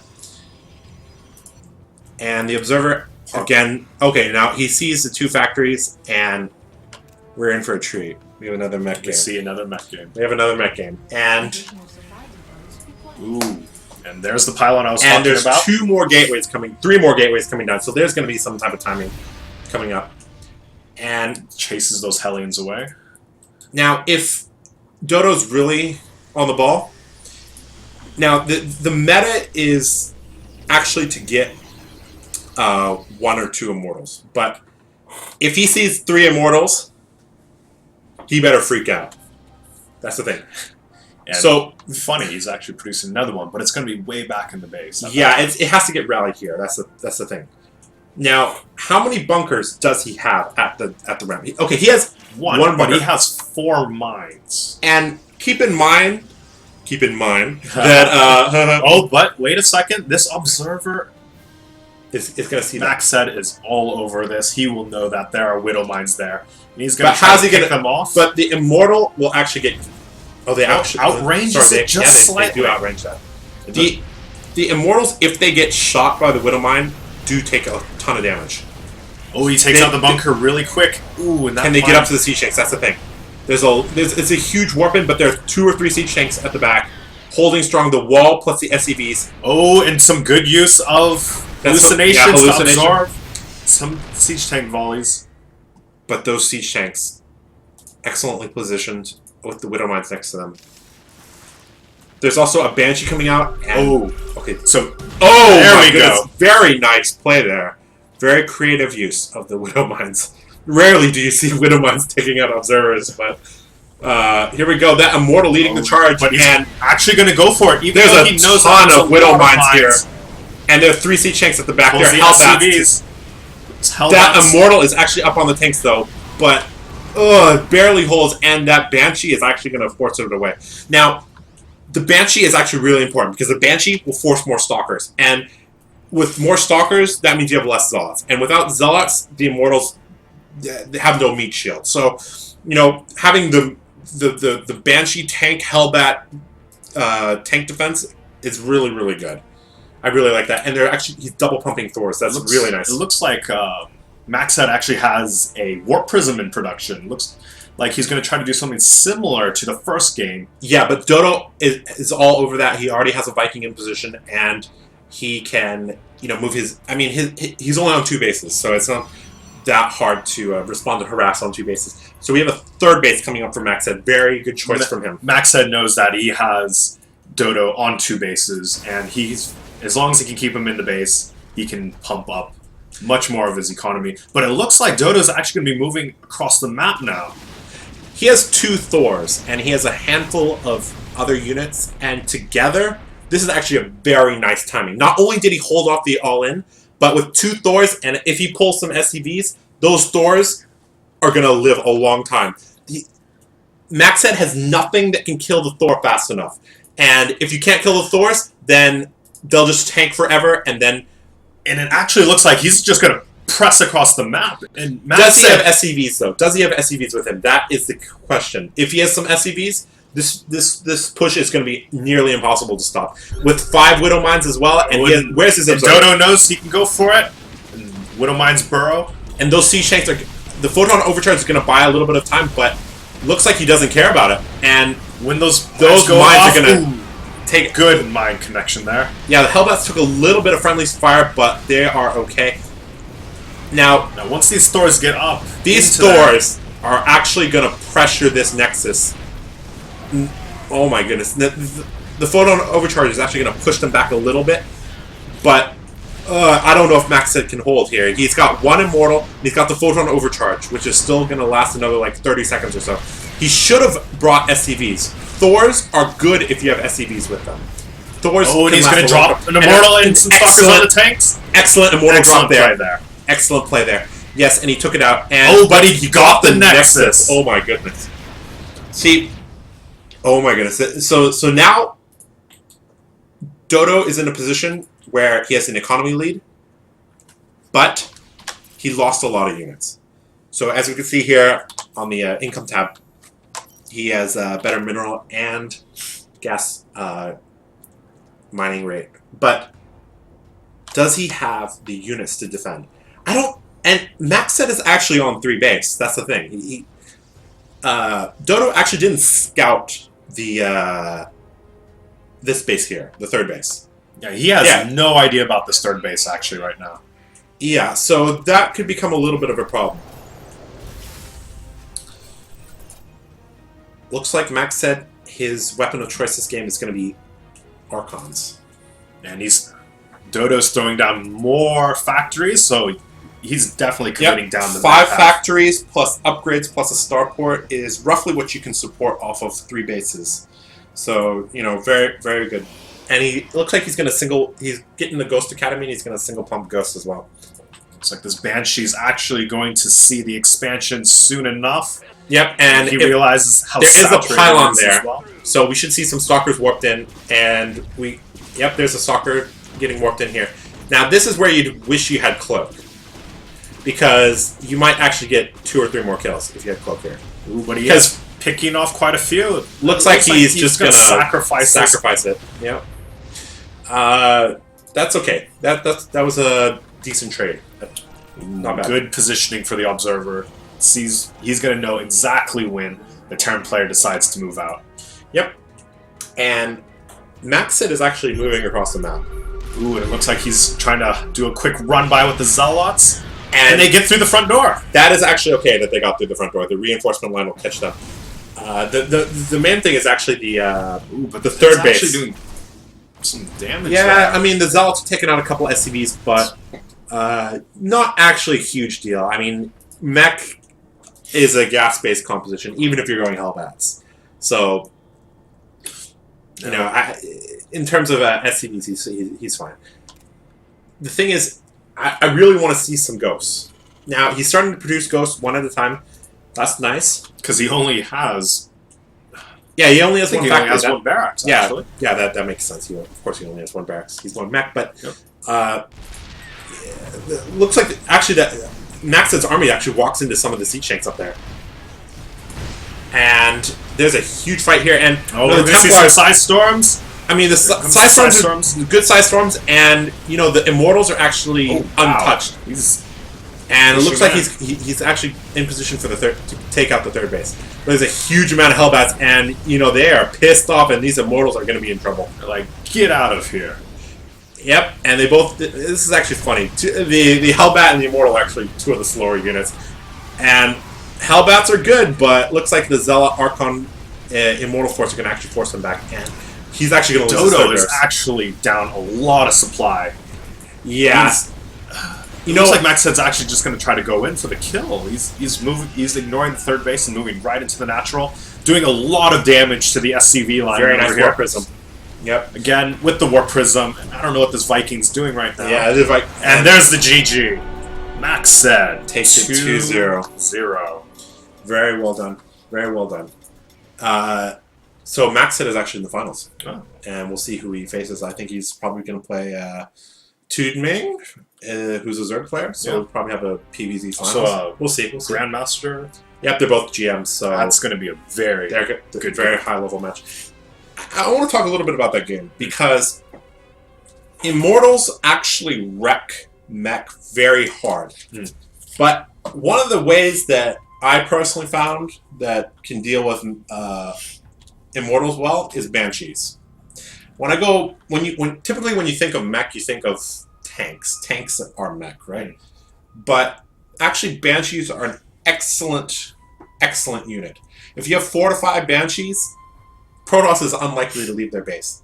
Also, they do very well against Immortals. Not only are they nimble, they also force Stalkers, and Protoss don't want to make Stalkers.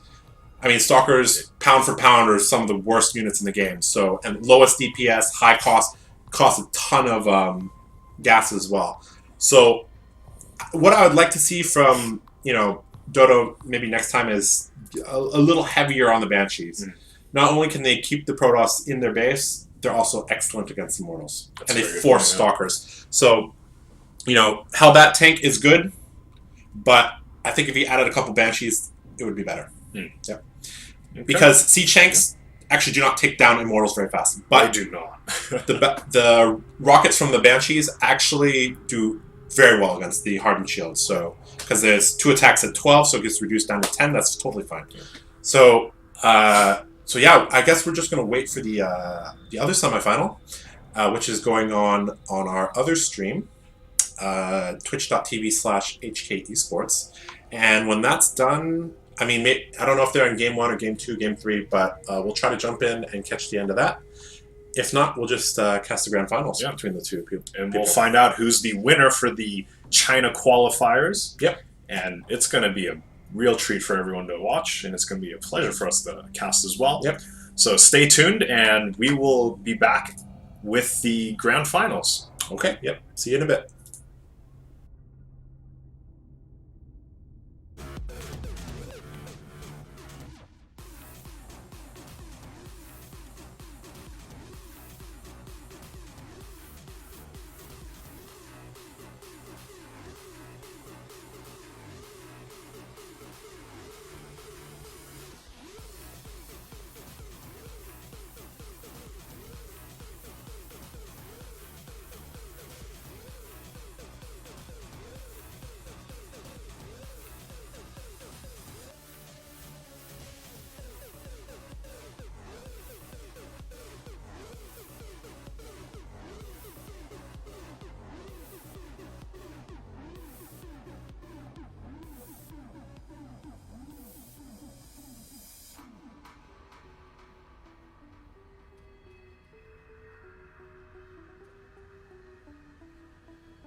Wait.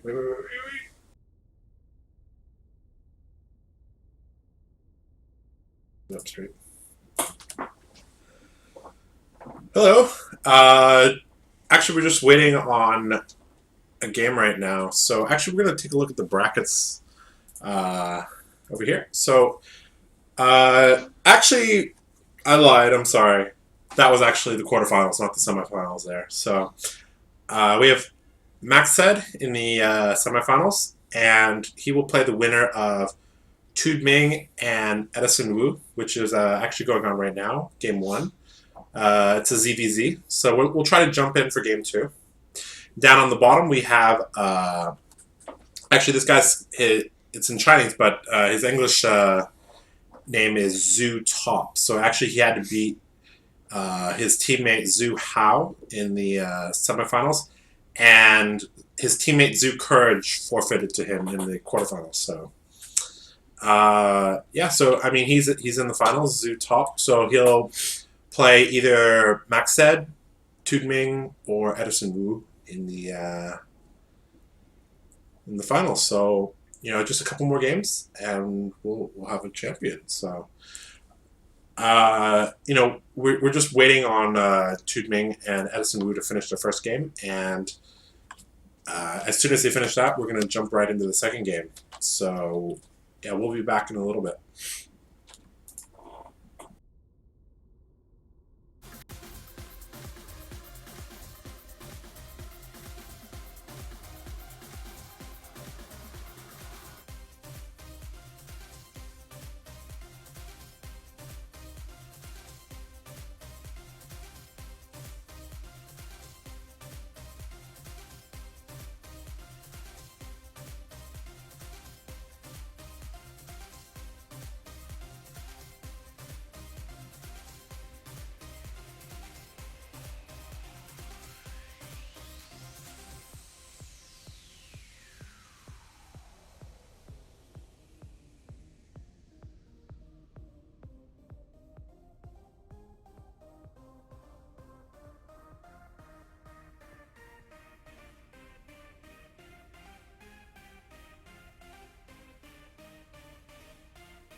And we're back.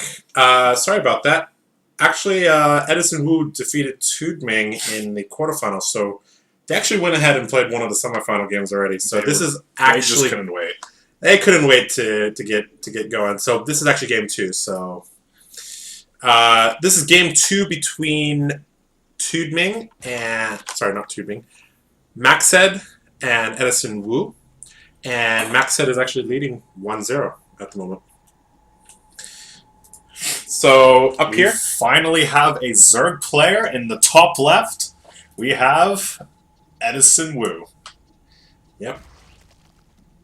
And his opponent down at the bottom right, up 1-0. It is IG MaxHead. So we actually haven't seen a PvZ so far today. So, you know, it's good to get some variety. So let's see what's going on here. So there's a pylon drop down at MaxHead's front. Most likely Forge Fast Expand. You see that pylon actually covers both of the, just barely touches the corners of the ramp and of the side. So, it can get a full wall off with one pylon. That's actually very important. So MaxHead is actually going to scout up here and see what's going on. EdisonWoo most likely going to go pull hatch, since if you go hatch first on this map, you get cannon rushed because of how the minerals are laid out at the back. So EdisonWoo aware of that. EdisonWoo is actually a mid-high masters player, so not too bad, especially on the Korean server. That's pretty good. So he's going to be dropping the. Looks like it's going to be a Forge Fast Expand from MaxHead. Yep, against a. Ooh, and a nice. But it looks like he's going to take his third base. Yep. And send some Zerglings to kill that pylon, and then take his third base at his natural. What? What's this? He's gonna take the pylon down instead. He's not going to cancel that pylon, so that's a little weird. So Max is like, wait a second, where's your... But you know what MaxHead could actually do is just go back there and create another pylon if he really wanted to slow it down even more. Yeah, or he could actually create, if he really wanted to. I think EdisonWoo realizes he should just create a hatchery at his third. Oh. Yeah. And, he barely gets that. So... Alright, so EdisonWoo knows that it's a typical Forge Fast Expand. Standard. Very nice building placement. Basically, 2 3x3 buildings are going to get put in the front, and there's going to be a little gap. And the pylons aren't exposed. That's a really nice layout. All right. So fast 3 hatch from EdisonWoo, very typical look. We're actually going to look for his gas timing, since how fast the Zerg gets gas indicates a lot about how they want to play. So far no gas. So it's all up in the air right now. Looks like he's probably going to make a few more drones first. And there's 2 more. Now, the Protoss looks like he got double gas in his main, and EdisonWoo has scouted the double gas. So, double gas is actually doesn't rule out very much. I mean, the only thing it rules out is some type of really fast, like, 1 gas gateway timing, which is not very common, so it doesn't tell him very much. Now, this is like the picture-perfect wall-in. 3 high-health buildings in the front, pylons protected, cannon positioned to cover everything. Picture-perfect wall-in there from MaxHead. It looks like EdisonWoo is just going to be macroing hard, producing lots and lots of drones, quite smartly so, considering he's already thrown out 2 hatcheries, and he knows that MaxHead is not going to be able to move out anytime soon because he Forge Fast Expanded. Yeah, the core just finished, so we're actually going to see what's coming next. And it looks like it's a Stargate. Very nice choice. And it looks like Stargate's actually going to be rallying to EdisonWoo's third base. I like the... Oh, Stargate is kind of becoming the standard now in PvZ, and for a few reasons. First of all, Phoenixes give you awesome map control.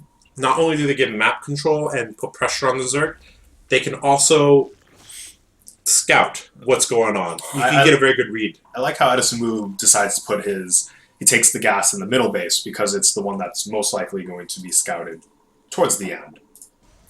Yeah, the Phoenixes are probably going to poke up to the third base since on basically every map, the second and third base don't have creep connecting it at this point. So we're going to see if is he going to go with one Phoenix, or is he going to wait for a few? Is he going to go for a Void Ray after the Phoenix? It's all up in the air. And we'll see momentarily. It looks like he's adding 3 more gateways and another Phoenix. So,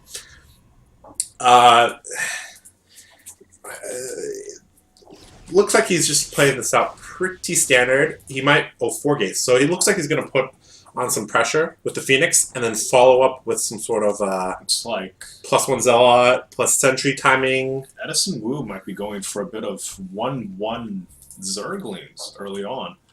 And with that, I would imagine he would want to transition more into Ultralisk later on, considering he's going down the melee attack path. Yeah, Ultralists are pretty good late game.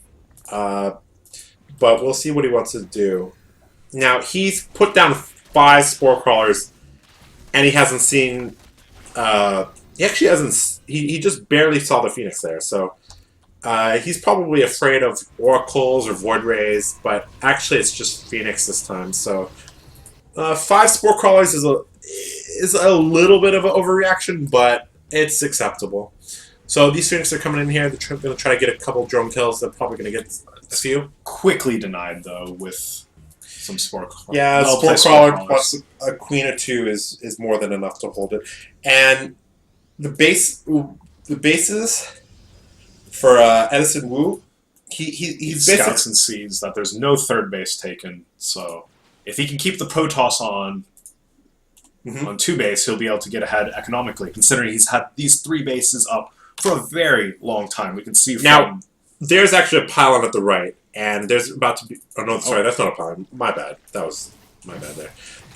He's moving out actually with a large gateway force and sentries. Now, the reason he can do this is the Mothership Core. Now, back in Wings of Liberty, he couldn't do this. But in Heart of the Swarm, it's totally okay to move your army out, to move it against, really deep into the enemy's territory. Now, this is going to force EdisonWoo to not produce any more drones, but rather he's going to have to throw down some... Oh, he's actually throwing down quite a bit of static defense at his third. He's responding with 7 Spine Crawlers. Bear in mind that it is static defense, so all MaxHead actually needs to do is just walk over to the left and ignore all the stuff on the right. Yeah, I mean... But we have 15 roaches on the way. But will it be quick enough? That is the question. Now, Pylon got dropped down, and this is excellent positioning from MaxHead. I think he's going to be able to do some damage, but he's going to be quickly surrounded if he... Oh, wow. Force fielding off the Spine Crawlers. That's not something you see every day. I like the positioning, but... He's got to be careful about his force fields. I mean, he has probably like 10 or so force fields, maybe 11 force fields with this army, but MaxHead is getting himself into a very good position. Is he going to walk right up the ramp? Looks like he's going to, and the roaches come, the drones come as well, and and there's a good force field blocking off the low ground reinforcements. And the Phoenix is picking up a lot of the queens, and with the Zealots with +1 are actually just chewing through the Lings and doing very well against the drones as well. And another force field. And he's got enough force fields to basically keep that up forever. He's got enough sentries. Once you have like 6 or so sentries, you can permanently block the ramp. And that's what he's going to do. And, the lair's going to go down. All the tech in the main's going to go down. And the second that this force field comes off, but he has so many sentries, he can keep the Zerg out indefinitely until everything in the base. He's going to kill everything in the base and recall out. That's what he's going to do. I mean, there's more than enough energy. As long as that Mothership Core doesn't get sniped, he can stay here and leave anytime he wants. He sends the Zealots to get the spawning pool in the corner, and then he's going to be out of here. Phoenixes lift up the Queen and pick them off, and another just force field after force field after force field. This has got to be incredibly frustrating for EdisonWoo. He can't do anything to get up there. All these roaches are quite useless right now because there's nothing he can do. If he had tunneling claws, he could, but he doesn't. He doesn't even have a roach warren down because it was actually in his main at that time, and it got taken out. Yep. Now, Is he going to try to fight down this ramp? I don't think so. He's probably going to recall with the Mothership Core. And Mission Impossible style. And he's going to be out. One more force field and... It's time to go. It's time to go. Okay, some of the roaches get up, but that's not that many. So that was okay. That was actually pretty good. He picked off a lot of the roaches for like 2 or 3 zealots. Totally worth it. And now... Oh, and there's the recall. He's out. Wow.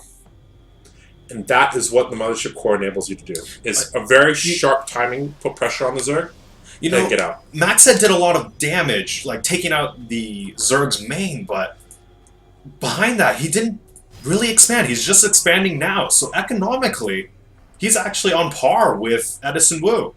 Yeah, and in terms of upgrades, I mean, he has a Gateway army. He doesn't have any Colossus. He doesn't have any High Templar. He has Sentries, which are nice, obviously, but he doesn't really have any huge damage dealers. He's tacking on a few Void Rays, which are actually extremely good against Roaches. But actually, I'd still say he's got a comfortable advantage right now. Even though his third base is late and he doesn't have all the tech he needs, he can still...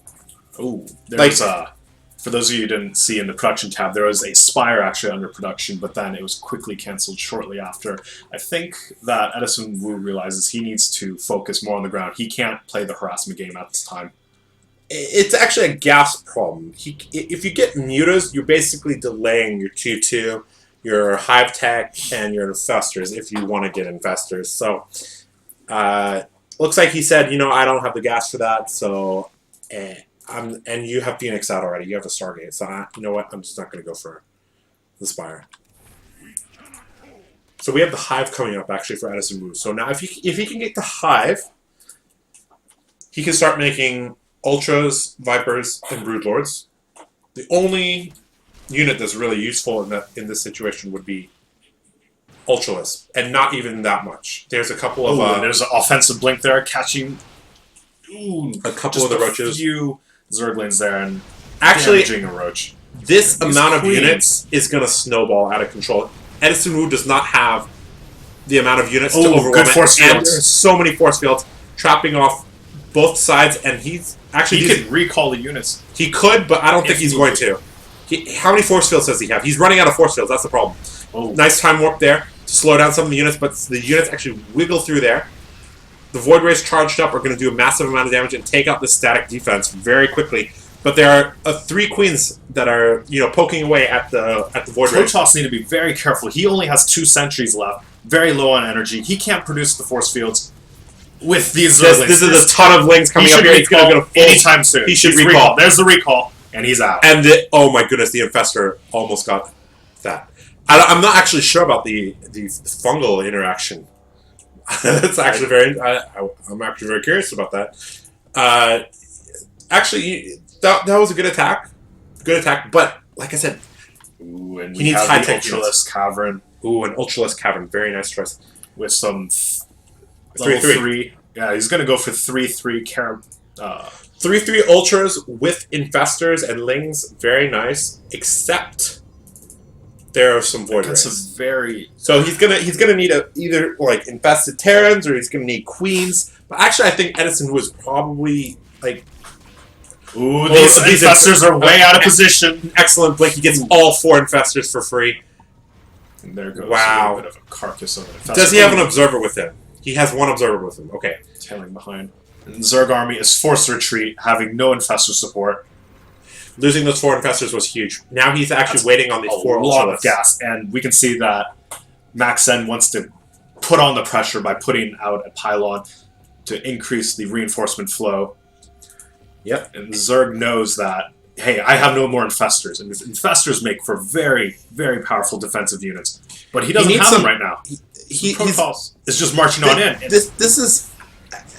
depending on control. This is all about control. If MaxHead fights in the correct position and uses his blink very well, gets good force fields, it's gonna roll. Waiting for the surround here. He has an excellent surround here, but there are sentries. Now it's all about the timing. He has to make sure that all sides hit at the same time. And here we go. And the south side is engaging. South side's engaged, And Ooh, we have some Ultralisk it's a little bit of hesitation. He's hesitating on the sides, Yep. though. And those queens are off creep, and they're all going to get picked off. They're going to get picked off. And 3 kills there. You know, that could have been really, really nice there.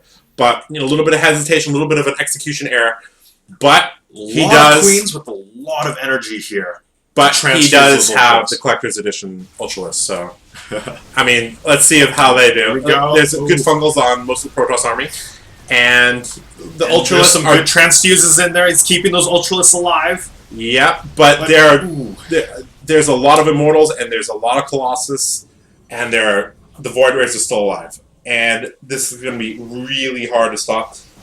I mean, the Immortals do amazingly. The thing is, MaxHead has to focus fire them on the Ultralisk, and he probably is. Although this is like chaos, I can't really see what's going on. But I mean, the Zerg is slowly getting whittled down here, and the position of MaxHead between the second and the third base is just excellent, cutting off all the reinforcements. The Zerg unit, the Zerg army can't consolidate and get together again, and you know they're just dying one by one. And look, I'm pretty sure this is probably GG as he destroys the natural hatchery, and you know all the tech buildings are going to go down here, and he's probably going to. Looks like he's heading toward the third, or is he going to go up to the main? Where's his mothership core? Does he have a mothership core? Does he? He has a mothership core, but it's sitting at the base. I mean, the mothership core might be more useful here.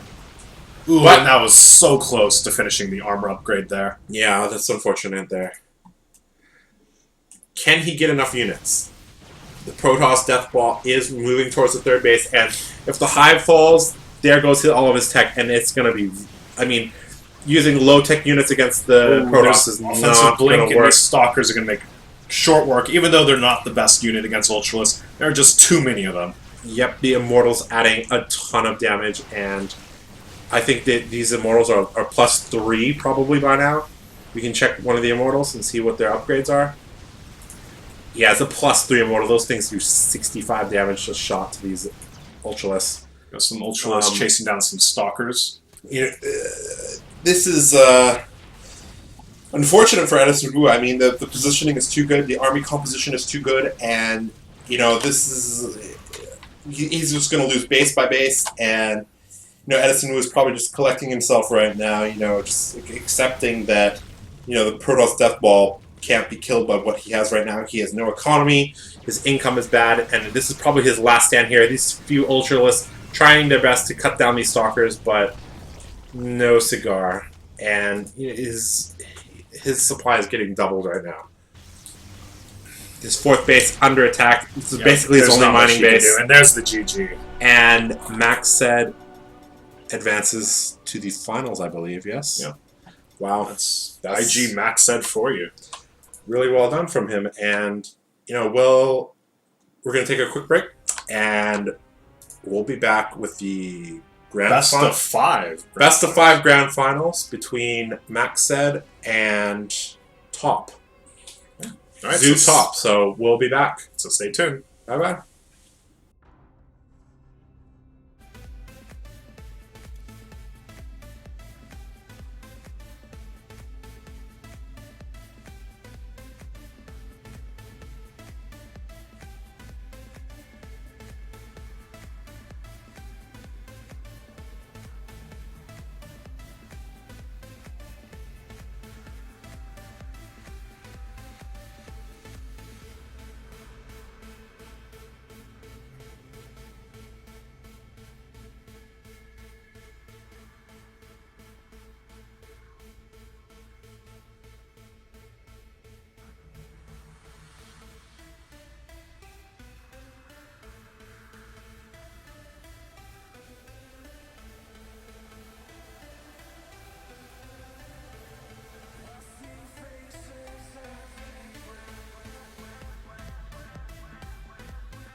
All right, and we're back with the finals for the China qualifiers.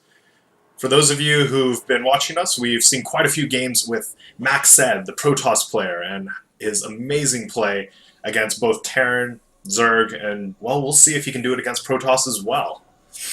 So his opponent is actually ZooToop, and we'll see how he does. We actually haven't seen a game from him, but he has gotten all the way to the finals, so... And he does have that shiny Grandmaster icon, so he's probably pretty damn good. So this should be good. PvP. So at the top, spawning as the blue, Protoss. In-game name YNE, but his name is ZooToop from Clan Zoo. Z-O-O. And at the bottom right, we have our yellow Protoss, IG MaxHead. So PvP. Now, I have to admit, I don't know very much about PvP, but I do know that people do are starting to enjoy airplay a lot more. Stargate openers are quite common off of one base, as well as I mean, you still have the typical, Blink Stalkers, DTs, Immortals, that kind of triangle of tech routes. And we've also been seeing a little bit more macro games as well in PvP because of, there's the amount of 4 gates that we see is much less. And, people have found out how to, get an expansion but remain safe based on what they scout. All right, so we see a very similar opening from both Protoss players going for a quick double gas, 1 gateway. So MaxHead is actually opening 2 gas, and so is ZooToop. And we'll see what they want to do from here. So the core coming down a little bit faster for ZooToop, and the core a little bit later for MaxHead. Now, neither player decided to scout very early. That means they're not too afraid of, proxy 2 gates or anything, or any shenanigans like that. Looks like game 1 they're just going to play pretty straight up and just see what's going on. MaxHead adding on another gateway. So this might be for like a 3-stalker, anti-4 gate build. Some warp gate technology being researched right now as well. And a mothership core for top. MaxHead with the scout, so he knows exactly what ZooToop has going on in his base. He also sees the 3rd pylon, so that's actually quite important. That indicates to him that there's no shenanigans going on. Yeah. Now, Protoss players are the ones that should be the most in tune to the amount of pylons in the base. So if there's a pylon missing, another Protoss will notice. So there are other pylons are in the base, so we'll see how this pans out. We're going to see some Blink Stalker play. Definitely possible. DTs are another option, but with the additional 2 stalkers that are being made right now, sorry, I looked at the wrong person. Top could actually be going for Blink Stalkers, but he could also be going for DTs. He currently is getting out a Sentry, which means to me DTs, but I'm not 100% sure. Now you can see that both players are actually consistently moving around the map, trying to see where the enemy may or may not have some pylons, because if they can control the enemy's pylon placement, they control more of the map. And there's a DT shrine from ZooToop. Typically if you make a Sentry, which he did, that indicates a little bit more defensive play. If you're going for a Blink Stalker all-in, you typically skip that Sentry to get out everything a little bit quicker. MaxHead might actually be able to get this in. Oh, we're going to have a bit of mothership. No, mothership cores don't shoot each other. Bumper cars? Yeah, bumper cars, yeah. But it looks like he scouts but he sees it. He scouted everything, and, this 1 stalker actually might not be enough. He sees it. Yeah, he sees it. He also sees the amount of gateways and the robo facility. Is he going to use that robo facility for, a warp prism or for his own detection? That's the key. That's the thing. He has 2 gates morphing right now, and we're going to see 2 DTs pretty soon when the DT shrine finishes. But MaxHead's robo should be just in time. Excellent timing from him. Also, he has a Sentry. He can, if he's watching carefully, he pumps out 2 2 more sentries, he can actually force field the ramp. He has to watch very carefully, though, for that little blur. And we'll see how this pans out. DT's about to get warped in, I believe. Hallucinated from top. Phoenix is also coming across the map to see exactly what MaxHead has and what he doesn't have. Ooh, and there's The first DT. First DT. Is not going to go up the ramp. His build got scouted, and the observer timing is MaxHead phenomenal. The perfect reaction to that. Gets the observer out. And is going to Phoenix scout himself, darting towards the natural, just to see the timing of the Nexus, most likely. So, looks like both players have transitioned into, an expansion, and, this is getting into mid-game, but MaxHead does have the advantage right now. It looks like Y&E is actually kind of committing to the whole Dark Templar. It's going to try to do some damage, considering he's already thrown down the Dark Shrine. He already has, I believe, 2 Dark Templar on the field. He's going to try to drop it off and keep the Observer, like... Well, he's already gone down this path. He needs to try to make it work in some way. Try to do some form of damage. I don't think this is actually going to do much damage. 2. He gets 2 workers. That's already pretty. He does delay an entire base's worth of income at this time, though. I mean, yeah, that is good, but I'd say these DTs still haven't paid off for themselves. And since the observer's here, he's going to come back and actually gets out with the DT. So free damage is always good damage. And actually, that was really cheeky there. MaxHead actually doesn't have vision on the rim of his base, which is a little bit of a mistake from him. He actually cannot see that Warp Prism, and in comes another DT, and at least 2 or 3 probes are going to die here. It looks like he's got 2, and... Oh, nice force field. And he just gets 2. And, with a DT, you want to be killing like 4 to 5 probes to make it really worth it. And we can see that Top has killed 8 workers so far, which is not bad, but... he's still a little bit behind. Even though he killed a good amount of workers, it's not quite the damage he wanted. Right. It looks like MaxHead is going to be going down some Immortal tech path, while Top is actually going to be throwing in some High Templar into the mix. Yeah, the High Templars are actually...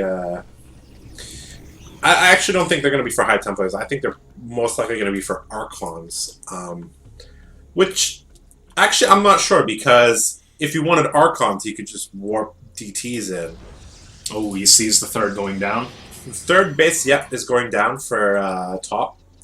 Very quick 3rd base, actually, and we'll see how MaxHead responds to this. Now, there's 2 Immortals here. Now, 2 Immortals can actually snipe a tech. Oh, this probe! And ooh, he sees it, and there are 2 Immortals in this. He cannot lose them. Like that. Ooh, and he has to get out. Now, the Stalkers don't have Blink, so this Warp Prism, with his new buff, is going to get away.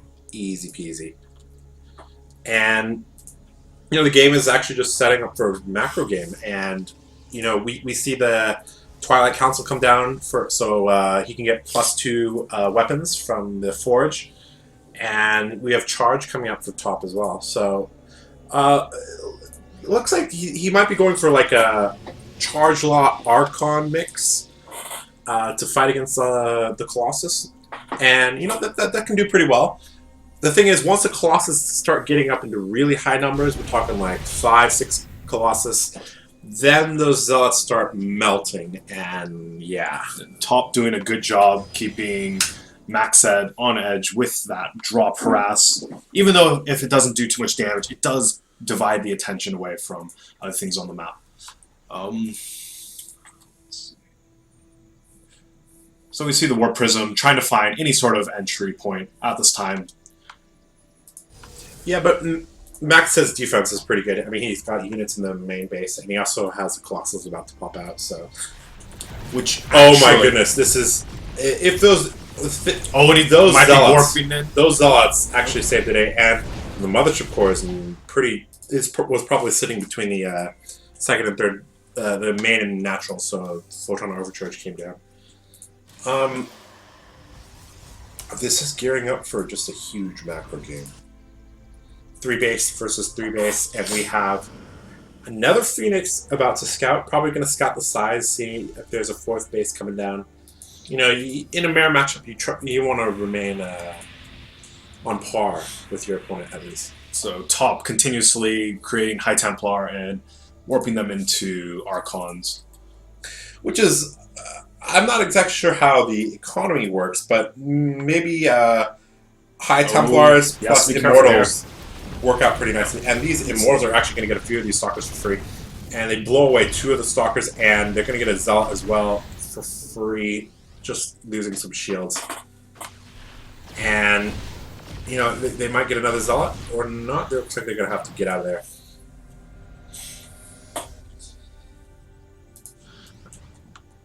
Good job, Top, with that. Harass, picking off free units here and there when he can, making those Immortals well worth their cost. Yeah, this Warp Prism has been alive for a long time, and it's been doing pretty good things. And I like how he has photon cannons in each of his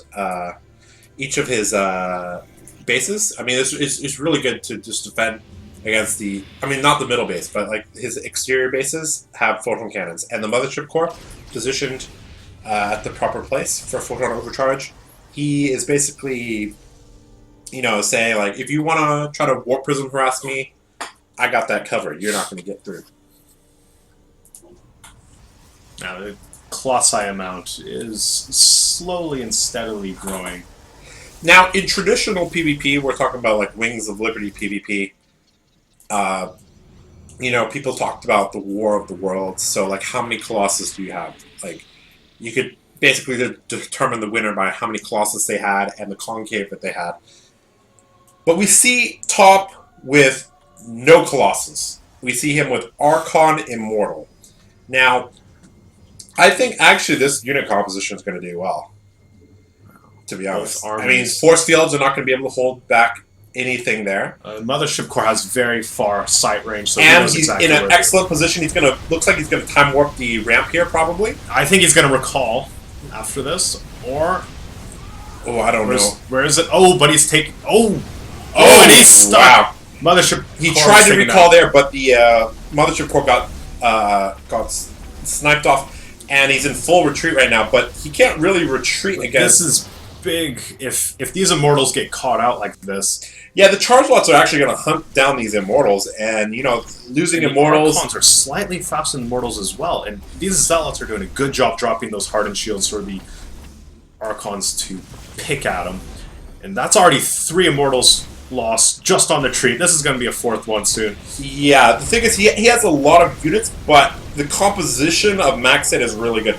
And the Colossus Laser Beam just obliterate all the Zealots in the front, and the Immortals are going to find it very hard to hold off these Archons as soon as the front line falls. Now keep in mind, while all this was happening, those 2 Immortals actually got dropped into the main. That was really nice play, but I think these Colossus just can't be stopped. There's just too many of them, and there's enough frontline units to defend against it. The Photon Overcharge is not activated because the Mothership Core died, but it wouldn't have even helped against this amount of Colossus. There's 5 Colossus here, and they are at +3 attack. So, I mean, these Zealots, these Zealots are just going to melt. And looks like traditional PvP is going to win out here. MaxHead returning with his own. With that said, you know, even though there's a Death Ball roaming around, MaxHead is only on 2 bases. Now, Top is on, well, less than 2 bases, but, you know, these photon cannons are not going to get up. His counterattacks are doing pretty well, actually. I mean, he has DTs, he has Immortals. He actually cleared out the whole main base with the Warp Prism. Oh, wow, these Zealots are doing... They took out 2 outside there. Wow, an amazing flank, and MaxHead loses all of his Colossus. Wow. A lot of expensive units. Very well played, but the main is still under attack. However, I mean, these Zealots can get cleaned up pretty easy. I mean, that pile might go down and unpower 2 of the gateways, but that's not a huge issue for him. And this game is actually really close. So, both sides, dead even in supply.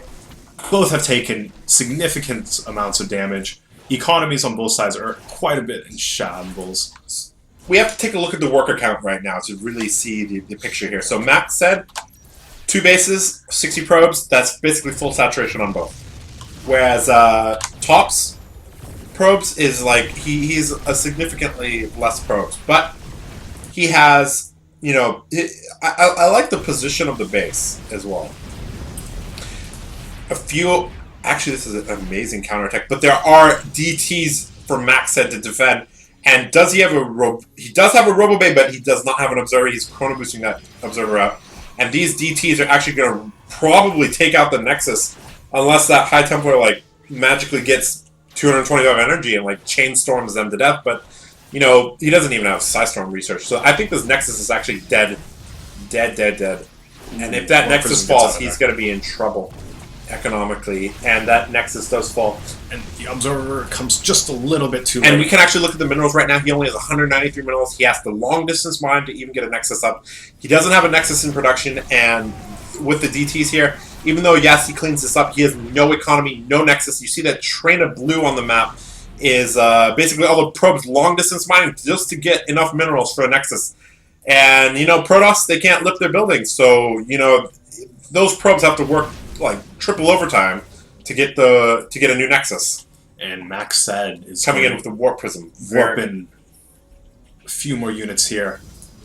And Dark Templar, and those are smart choice, and he can split them up. And you know he only has, I think, two observers on the map. There's one actually in the main base right now, but he just doesn't have the money. No units. He just doesn't have the money. And Top is going for a bit of a counterattack here, trying to attack the only mining base of MaxHead. And he's doing well, but he just doesn't have quite enough units, and without an economy, he cannot produce more units. And when this Immortal falls, there's actually a DT here. And does he have an Observer here? He does not have an Observer, actually. Oh my goodness, MaxHead does not have an Observer. That DT is going to go to town where he needs to boost out an Observer right now. He needs to get an Observer. I think he's actually... Oh, but he does have a cannon here, so a little bit of miss micro, and there's the GG. And MaxHead takes game one pretty convincingly. Very good job from him. Very good job. That was quite a... That was a pretty intense PvP, actually. And we see MaxHead actually winning out with the more traditional PvP style of Colossus, whereas Top was going for more of a modern... Immortal Archon style, and that just didn't work. Now, I think MaxHead's units were actually more cost-effective. He only had a small group over in Top's base, and it actually took out half of his main with just a handful of units, right? While Top actually had to send his entire army across just to take out one base. It looks like we're just going to hop right into game two, and are both players ready? We'll see.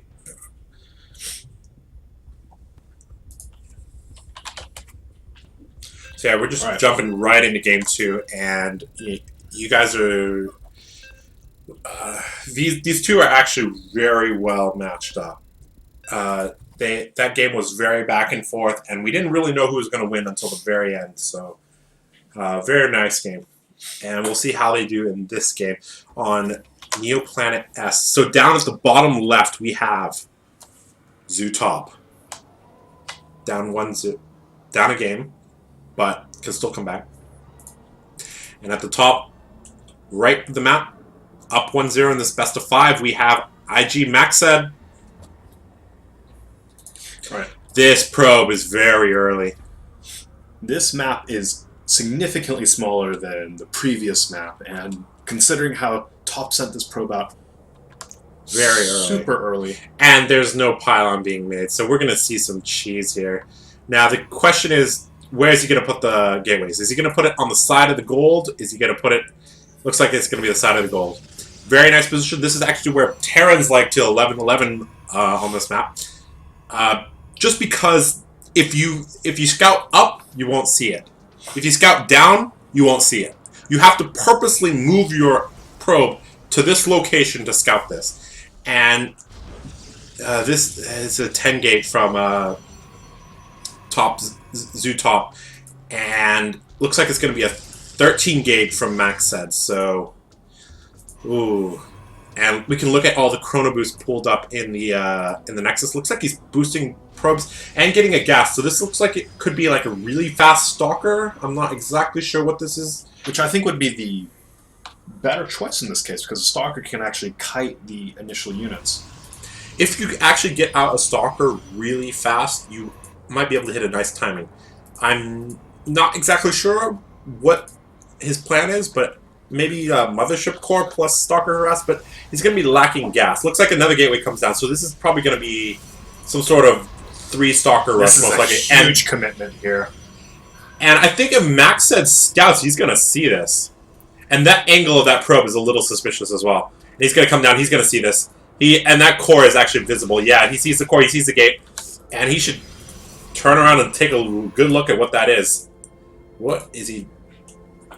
Okay, it looks like he's going. It looks like he's going to put a pylon in his opponent's name. That's a good chart. That's a good move. So MaxHead knows something's up, and has actually decided not to make a Zealot. So, it's going to be 1 Zealot and 1 Stalker. you see, MaxHead hasn't even finished his core, and he's actually skipped the Zealot, so I'm a little worried for him. I mean, he's going to start a Stalker. He's got to Chrono Boost that Stalker out, and he's Chrono Boosting it out right now. So, in comes the Zealot, and this is going to be tough. MaxHead. But he does have a Mothership Core, and very nice, Very good placement with that Zealot. very good placement. And that Mothership Core pops out just in time, and that Zealot's going to have to run. But this Stalker... But the Stalker is actually outnumbered, 2 to 1. I mean, but in comes his friend, another Stalker, and it looks like this Mothership Core is taking a ton of damage. And if that goes down, this could be huge trouble. The Mothership Core goes down, and the probes have to come out and fight. And both Stalkers are actually still alive. So this is actually amazing control from top.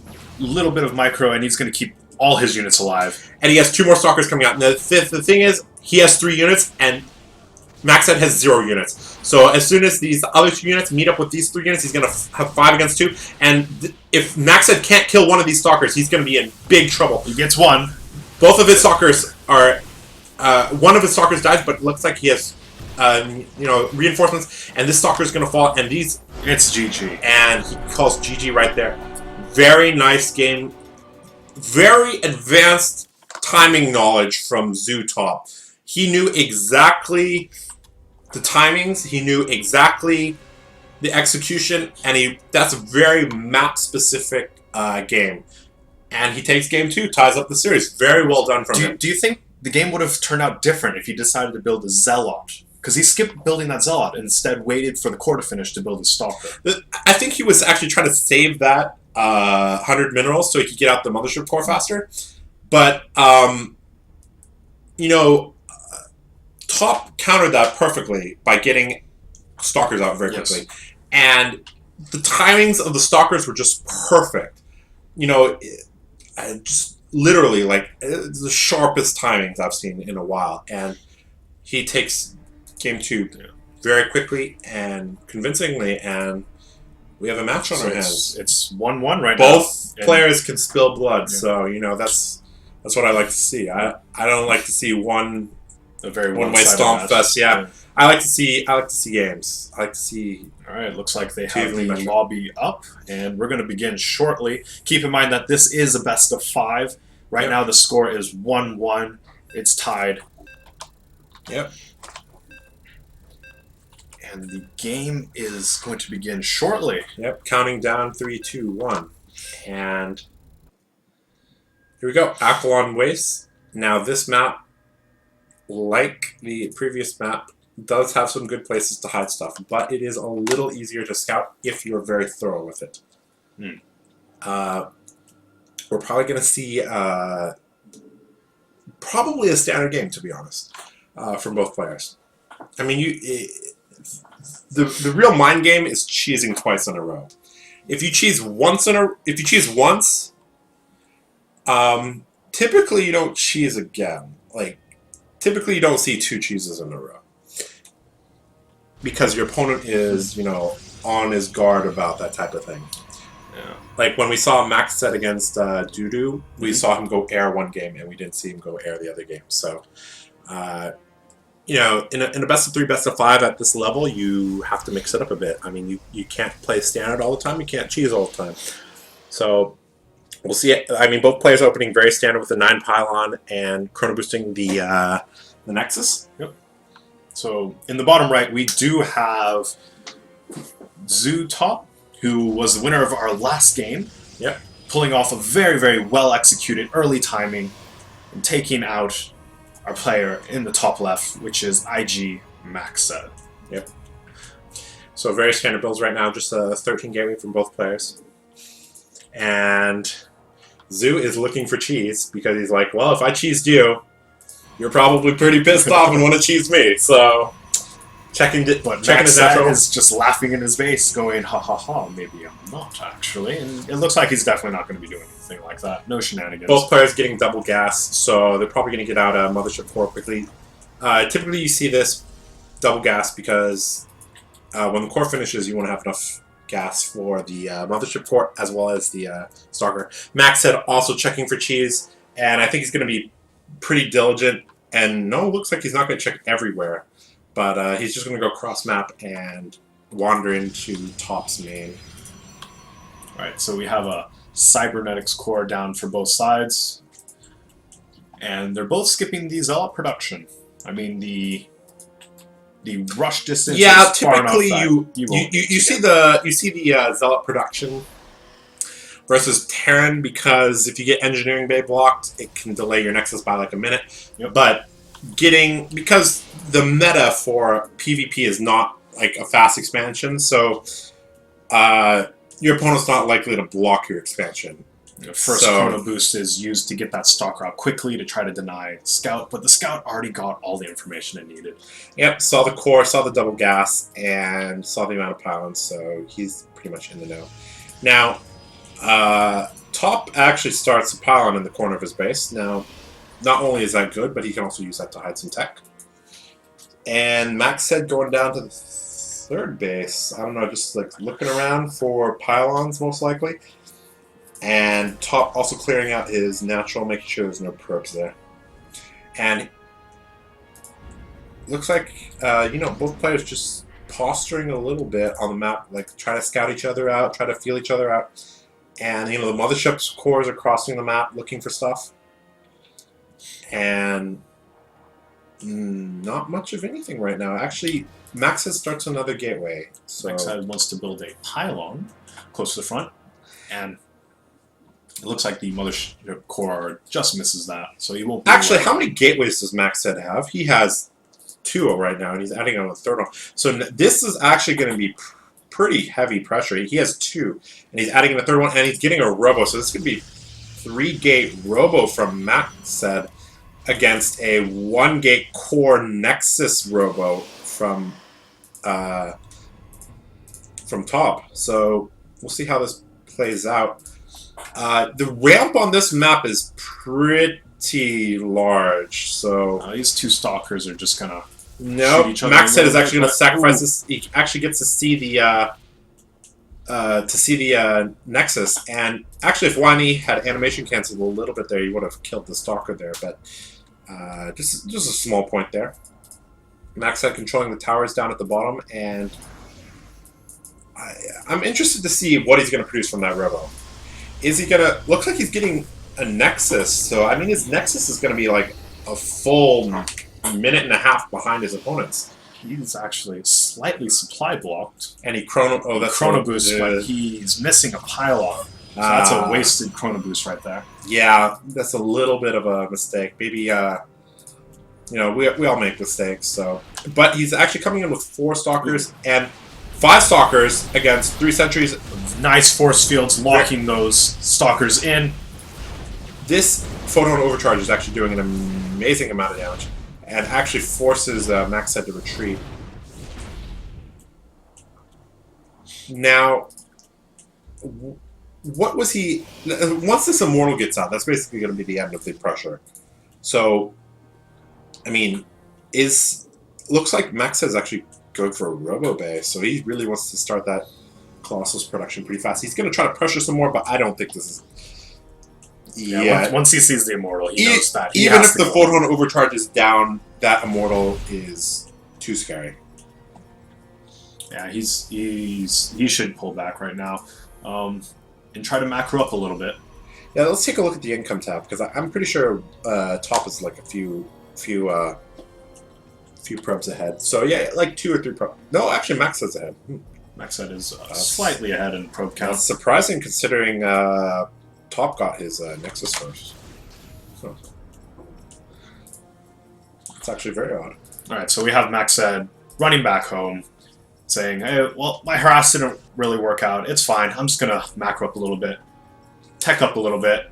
And we see Phoenix scouts all over the map. Not that one, but the other one towards the... Yeah. And pretty much scouts out everything that he needs to know. He sees Immortals are still being produced. So the chance of Robotech is low from Top. I mean, if you see 3 Immortals, I mean, the Robo can't produce multiple units at the same time, so...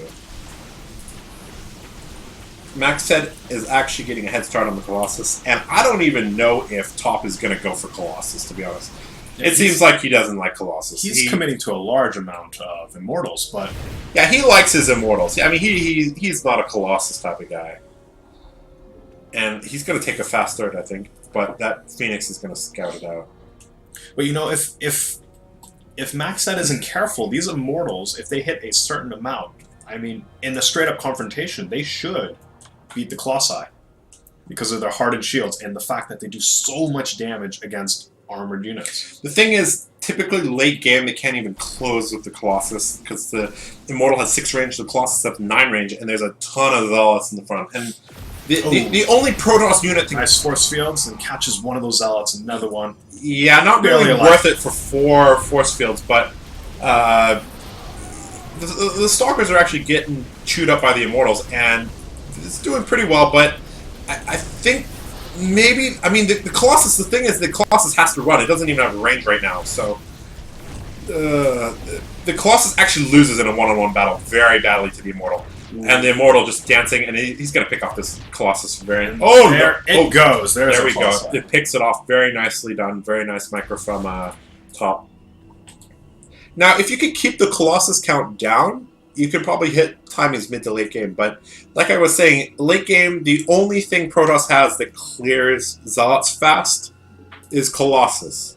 And if we look at all the units in the game, like even High Templars don't do a very good job because of charge. So, I mean, the only thing that can clear the meat shields is Colossus. So, if Top doesn't have Colossus of his own, the Immortals can't close with the opponent's Colossus.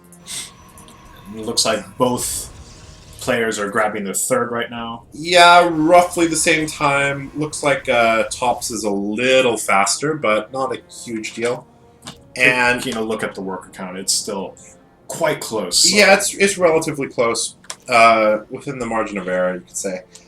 And we're set up for another game, and I really don't know if Top hits a nice timing at maybe 140, 150 food with Immortals, maybe he can do it.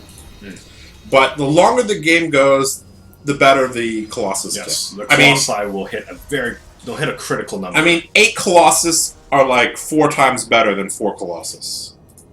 Yeah, so, I mean, I really hope he goes for a timing and doesn't try to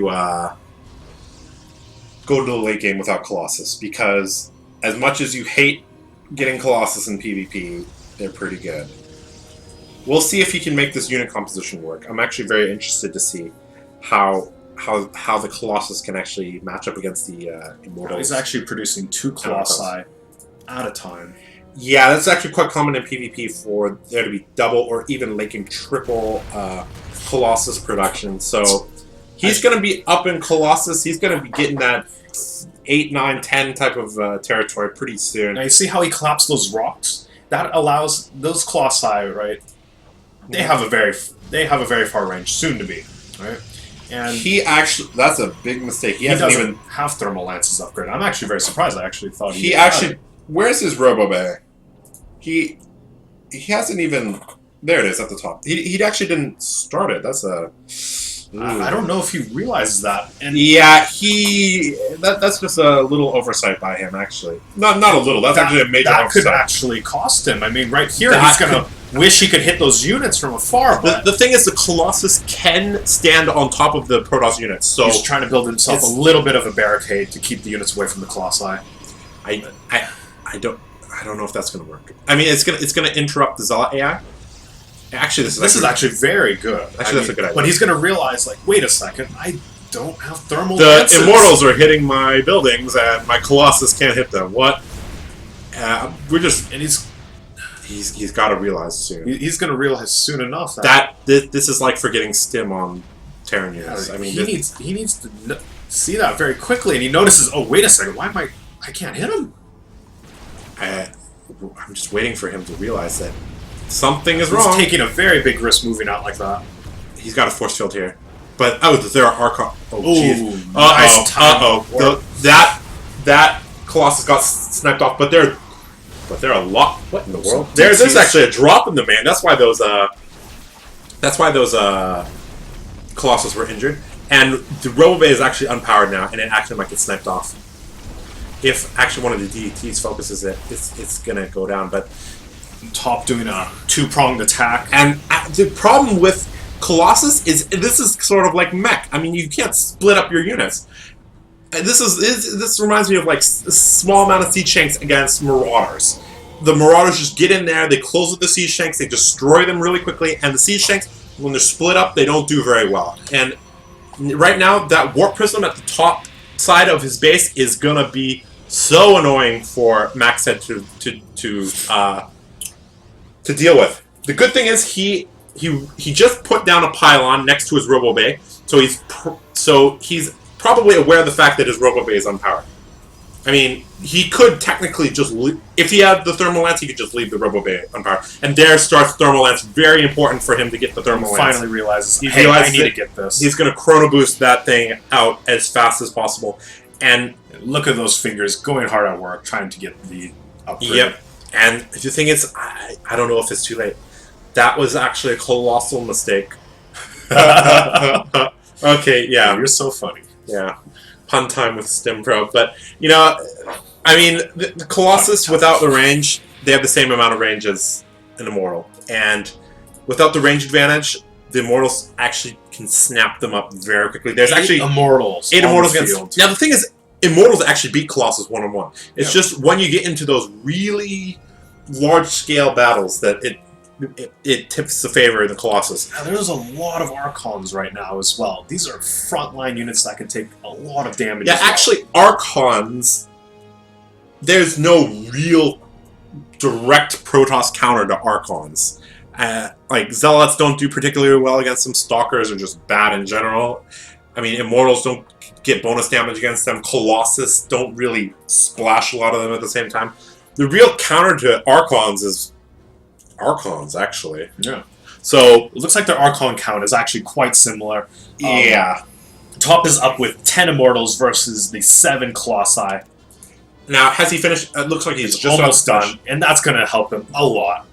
finish. Yep, and so... But hey, Top is actually on 4 base. Well, 3 mining bases right now compared to the 2 mining bases of MaxHead. Yeah, so he has an economy advantage for sure, but his composition, I'm worried about it. I mean, MaxHead can basically sit back on 3 bases the whole Get time. back here. Do they both have charge? They both have charge. Yeah, they so run this the guy's same just team. going to keep like tackling him in the back. Oof. Oh, Yeah, he got taken out. He got hunted down. I mean, MaxHead can just sit on 3 bases until he's maxed and then move out.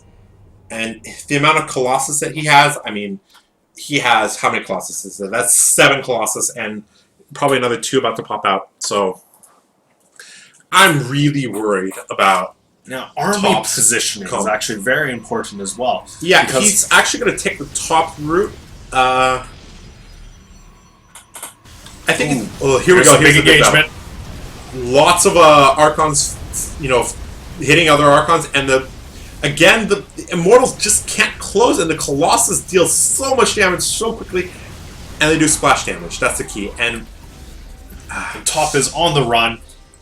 And those Immortals are going to get hunted just down. The thing is, the Immortals don't do very well against the Archons, and with this much support units, all of his Immortals are going to die, and you know, I really hope he switches things up in Game 4, sorry. Looks like he's trying to build some Void Rays, actually. Yeah, but there's enough Archons there, and there's enough Stalkers there that this doesn't matter. This is too late. Ooh, I mean, looks like there's going to be a little bit of counterattacking. I mean, counterattacking is good, but there's no way for him to stop the Death Ball, and if they actually eventually fight, he'll lose the game. So, I mean, what I really want to see next game is a little bit of a, like, I mean, to be honest, he already got a massive advantage. I mean, MaxHead forgot Thermal Lance. So, I mean, if you can't win when your opponent forgets such a critical upgrade, I mean, you had an advantage, but you can't close it out, it's probably to do with your army composition. I really hope he realizes that now. He's lost 2 games in a row. Not in a row, but he's lost 2 games because of army composition. And, you know... Those Zealots are being funneled in between those 2 Warp Gates right now. I mean, Top is doing good. He's counterattacking, but he has Colossus and Stalkers. Now, if this is going to be a straight-up base race, MaxHead actually he doesn't have very many buildings. Yeah. I might have spoken too soon. I'm sorry. I mean, Colossus are good and all, but the object of the game is to destroy all your opponent's buildings. So, I mean... all his buildings... He's got to get a probe out there ASAP. He's got enough money for it. He just needs to get a probe out. And it looks... I'm looking at the minimap. I don't see a single probe anywhere. And there's a bunch of pylons going down. That's not where you want to put them. He needs to get a... Oh, look at these 2... Oh, there's like 4 Colossus back here to defend. Oh, he recalled. He recalled his army. Very nice move there. He recalled his army. Now, the supplies, again, look similar, but the composition. It's all about composition. And Top is pumping out Void Rays, and he only has 1, and he's pumping them out 1 by 1. And there's enough anti-air here. And, I mean, Blink Stalkers do phenomenally well against Void Rays. So...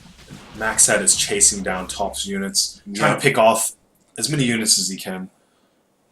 I don't see how he can hold this. I mean, these Zealots are going to evaporate when the 7 Colossus touch them. So, I mean, how many Colossus? 5 Colossus here. I mean, that's enough but to, if like... he catches it, like... Oh, I don't... Those Blink Stalkers can reposition very quickly, and they should. And the Colossus retreat up to the hill, and... they're doing pretty good damage. Probes are coming to help out, and I think they won't be able to do too much. I think he's got this. Yeah, he blinks, takes down the Void Ray, and these Archons are going to die. MaxHead's army is overwhelming. It looks like he's going to take Game 3. MaxHead, winner of this match. Very, very nice. Very nice.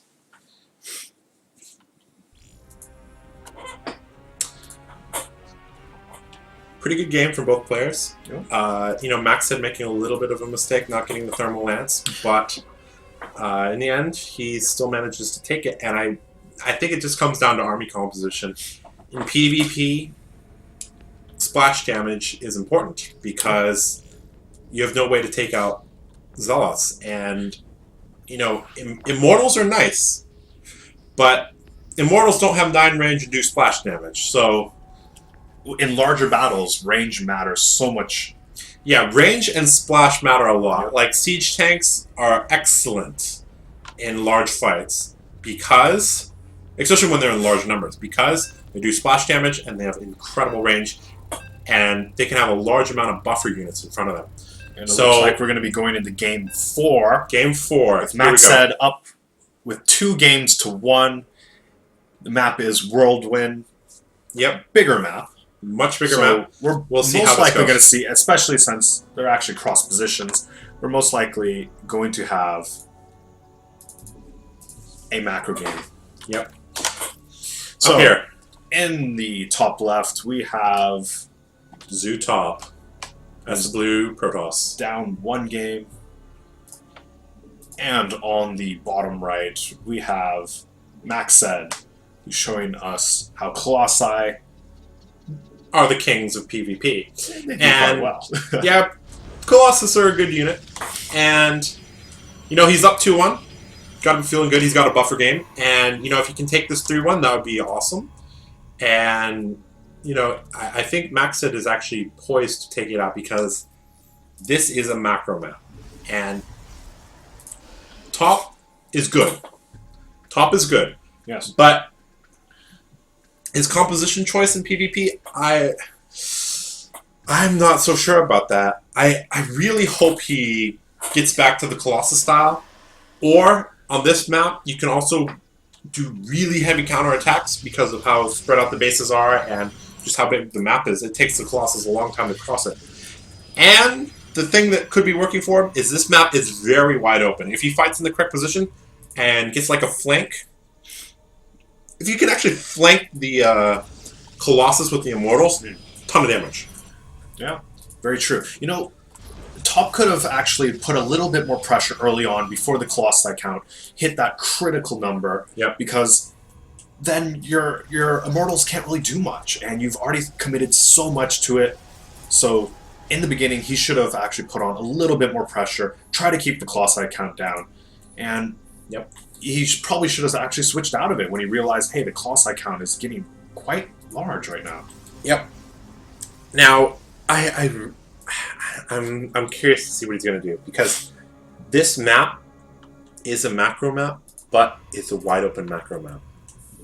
There are some maps, like Akalon Waste is a macro map, but it's closed. It's tight chokes. This is a macro map with, I mean, if you look at the middle, there's like it's so wide open. It's like a Zerg heaven here. So we'll see how he does. We'll see what he does. All right, so we have a second gateway going down. Yep. And looks like we're probably going to have Mothership Cores begin right when the Cybernetics Core finishes, along with the Stalker. Again, with the quick chrono boosted Stalker. Yep. To try to get get out that scouting. Honestly, yeah, MaxHead is actually pooling a good amount of gas right now. And he hasn't gotten... There's his Mothership Core. Okay, a little late. So both players realize this is a cross-map position. The rush distance is insanely far. So I think both of them are going to be gearing towards a longer game. Yeah, we can see Top pooling a little bit of minerals. We'll see if he gets, if he's going for a Nexus. I think he's going for a Nexus.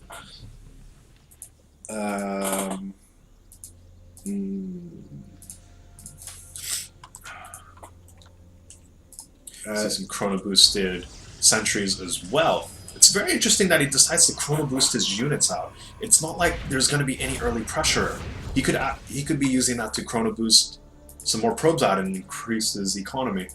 Yeah, that's true. Oh, it looks like we're going to have some Sky Toss potentially. I like this. On this map, it's such a huge map that looks like the Stalkers are engaging in Mortal Kombat, and it's kind of whoever decides to... And Top is like, okay, I'm running away.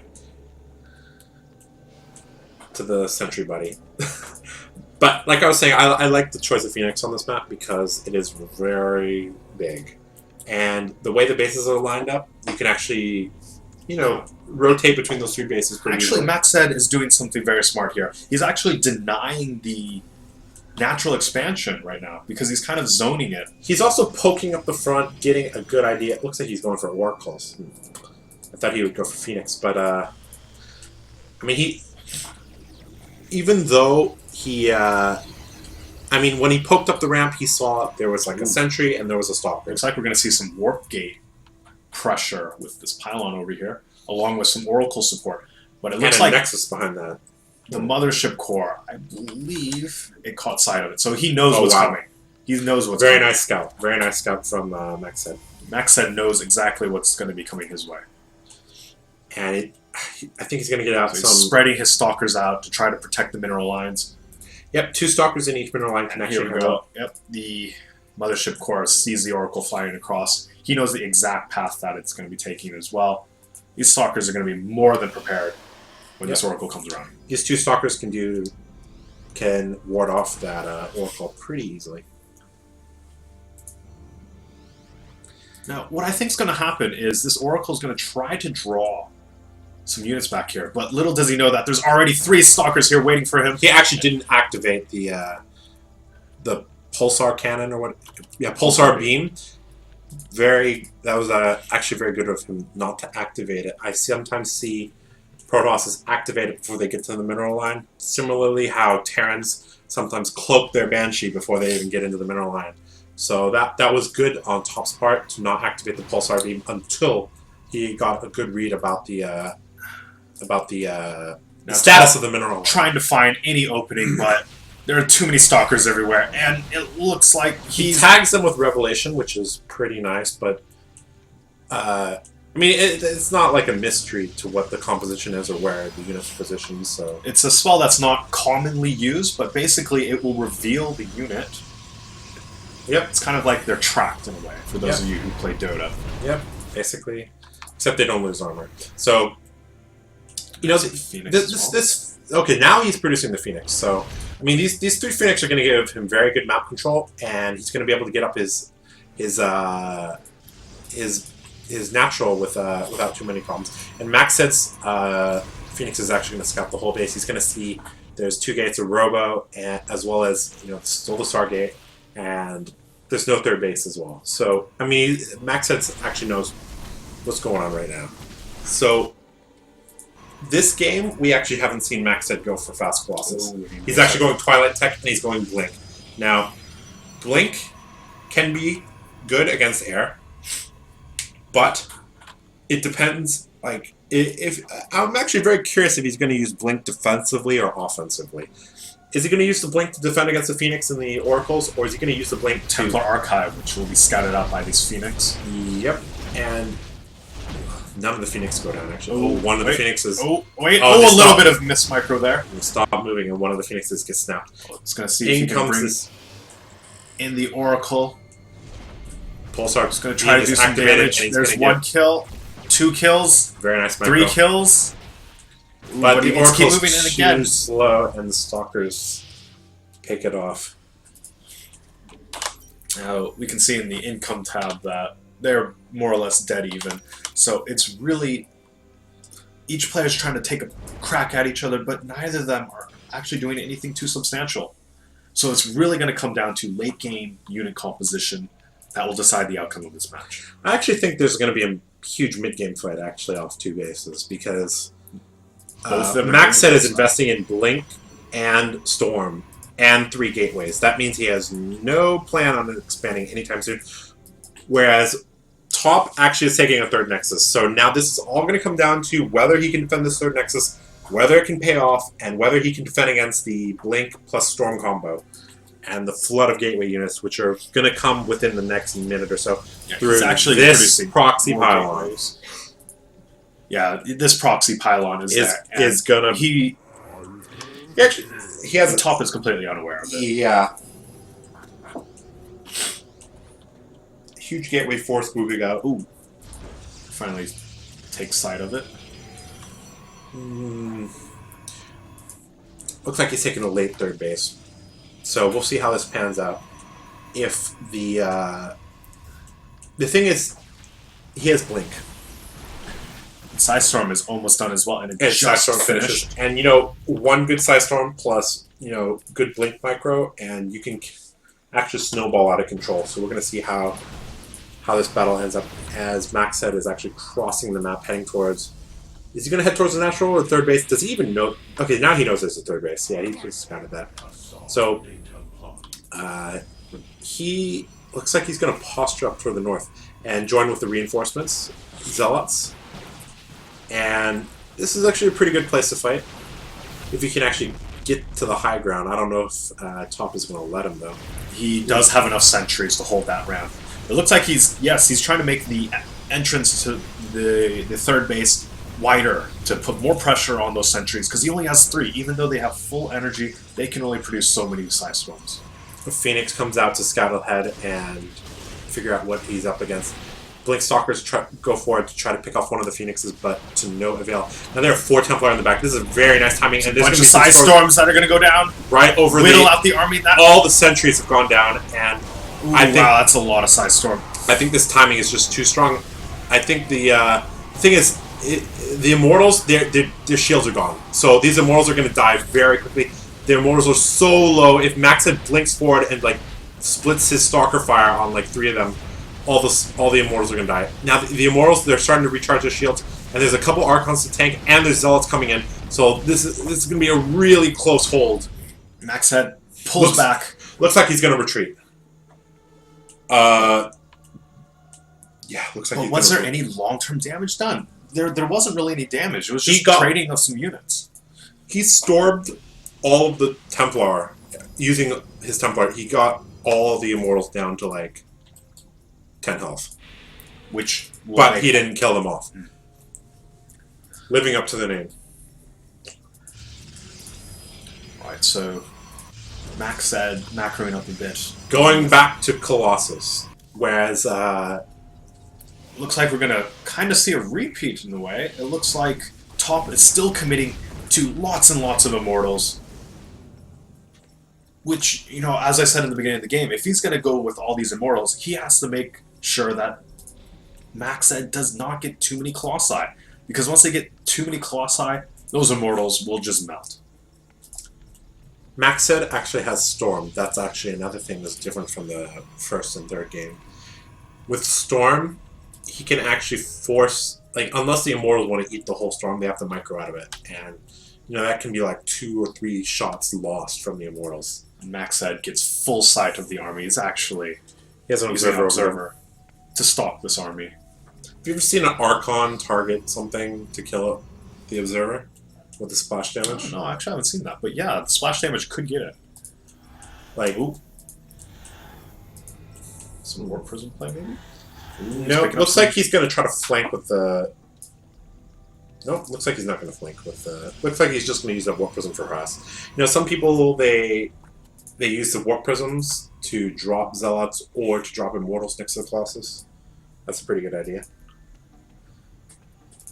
Looks like this Warp Prism's going to do something that we've seen in all the other previous games. Yep, he's consistently does this, where he, like, pushes the front with, you know... Ooh. Oh, it looks like these Ooh. Phoenix are going to catch one of the Colossus. Just a little bit. No. There's 2. Oh, there goes some feedback. Actually, the feedback just... Full energy Phoenix, and there it goes. Yeah, feedbacks are pretty good against full energy Dark Phoenixes. Shrine. I think this Warp Prism is actually going to wait for this Dark Shrine to finish so that he can put a Zealot and Dark Templar. Actually, both players starting a Dark Shrine, so, I mean, they're both thinking about the same thing. Like, Now, both sides don't have that many observers. yep, there's one observer. MaxHead's observers actually all the way out across the map. And Top actually has one with and his this- army. This observer is That observer is dead. once as soon as these the- units stop moving, they're going to realize, hey, there's an observer among us. Yep. Took it out. There it goes. So now MaxHead has... And there's 3 Stargates started for Top. We're going to see how this battle pans out. There's only, like, a couple... Ooh, an offensive blink. An offensive blink, that was actually a little Very risky. risky. Of him. Yep. With 3 Colossus, I don't know if this is enough. There's good storms There and goes good... some storms. Wow, this... I don't even know. Time Warp with some more Side Storm. Yep, Time Warp and Side Storms are good. This battle is going to be close. The Immortals are closing in. But again, the Colossi, they just can't get hit because of their range. And they just melted the front line. Offensive Blink forward takes out all of these Immortals, and There goes Top's army. Yeah, but he's producing 3 Void Rays at the same time, and he's also getting +1 air weapons. So Now, MaxHead's army only has an Archon and a handful of Stalkers. that's So the anti-air. Yep. So he has to make these counterattacks work. But MaxHead has wised up and put a cannon in his mineral line. So, but he has 3 DTs whacking away at the army. There is no detection at all. There's no Mothership Core to recall. So this army basically has to walk back home, and these DTs are actually probably going to take out 1 or 2 of the Colossus by the time they get home. This DT in the main right now, there's actually 1 cannon defending the main base, if I believe, if I'm correct. Yeah, there's just 1 cannon there. No, there's more cannons coming up, but these DTs are actually, you know, doing well, and there comes the observer, so he's actually going to be okay. MaxHead should put the investment into these type of cannons to prevent, you know, this type of harassment. Because if he's going to move his army all the way across the map, he needs some static defense at home. Yep. Because, you know, Top in all the previous games has been using, and quite effectively been using. What Prism? the- Oh, what's with all these Where in probes? the world are those probes going? You know, he lost his 3rd base, and, you know, without money, he can't actually produce out of all of his gateways. He's triple pumping Void Race, which is actually going to surprise him. But the thing is, the Void Race can't really chase the army down.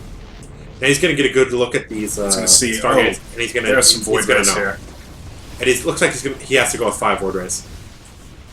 Ooh, and that one doesn't get out. Yep. But there's too many Stalkers here, and there's too many ones. There's just too many, even with the overcharge.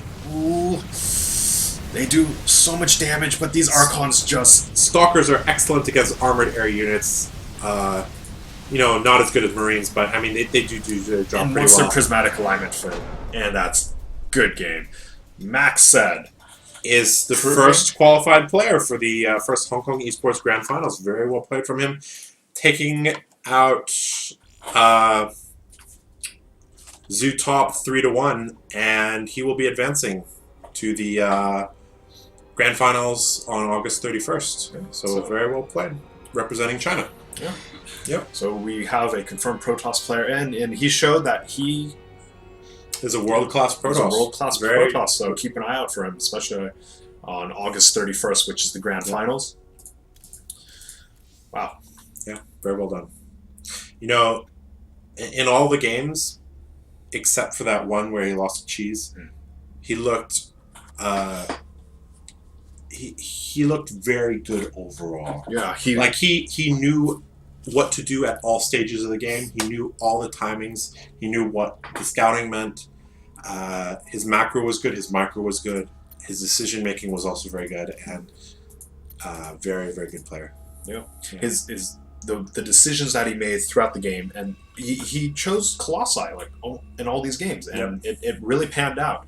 And he understood that he needed to group them up and hit that special number of Colossi before he would start applying pressure. But when he did, he didn't let up.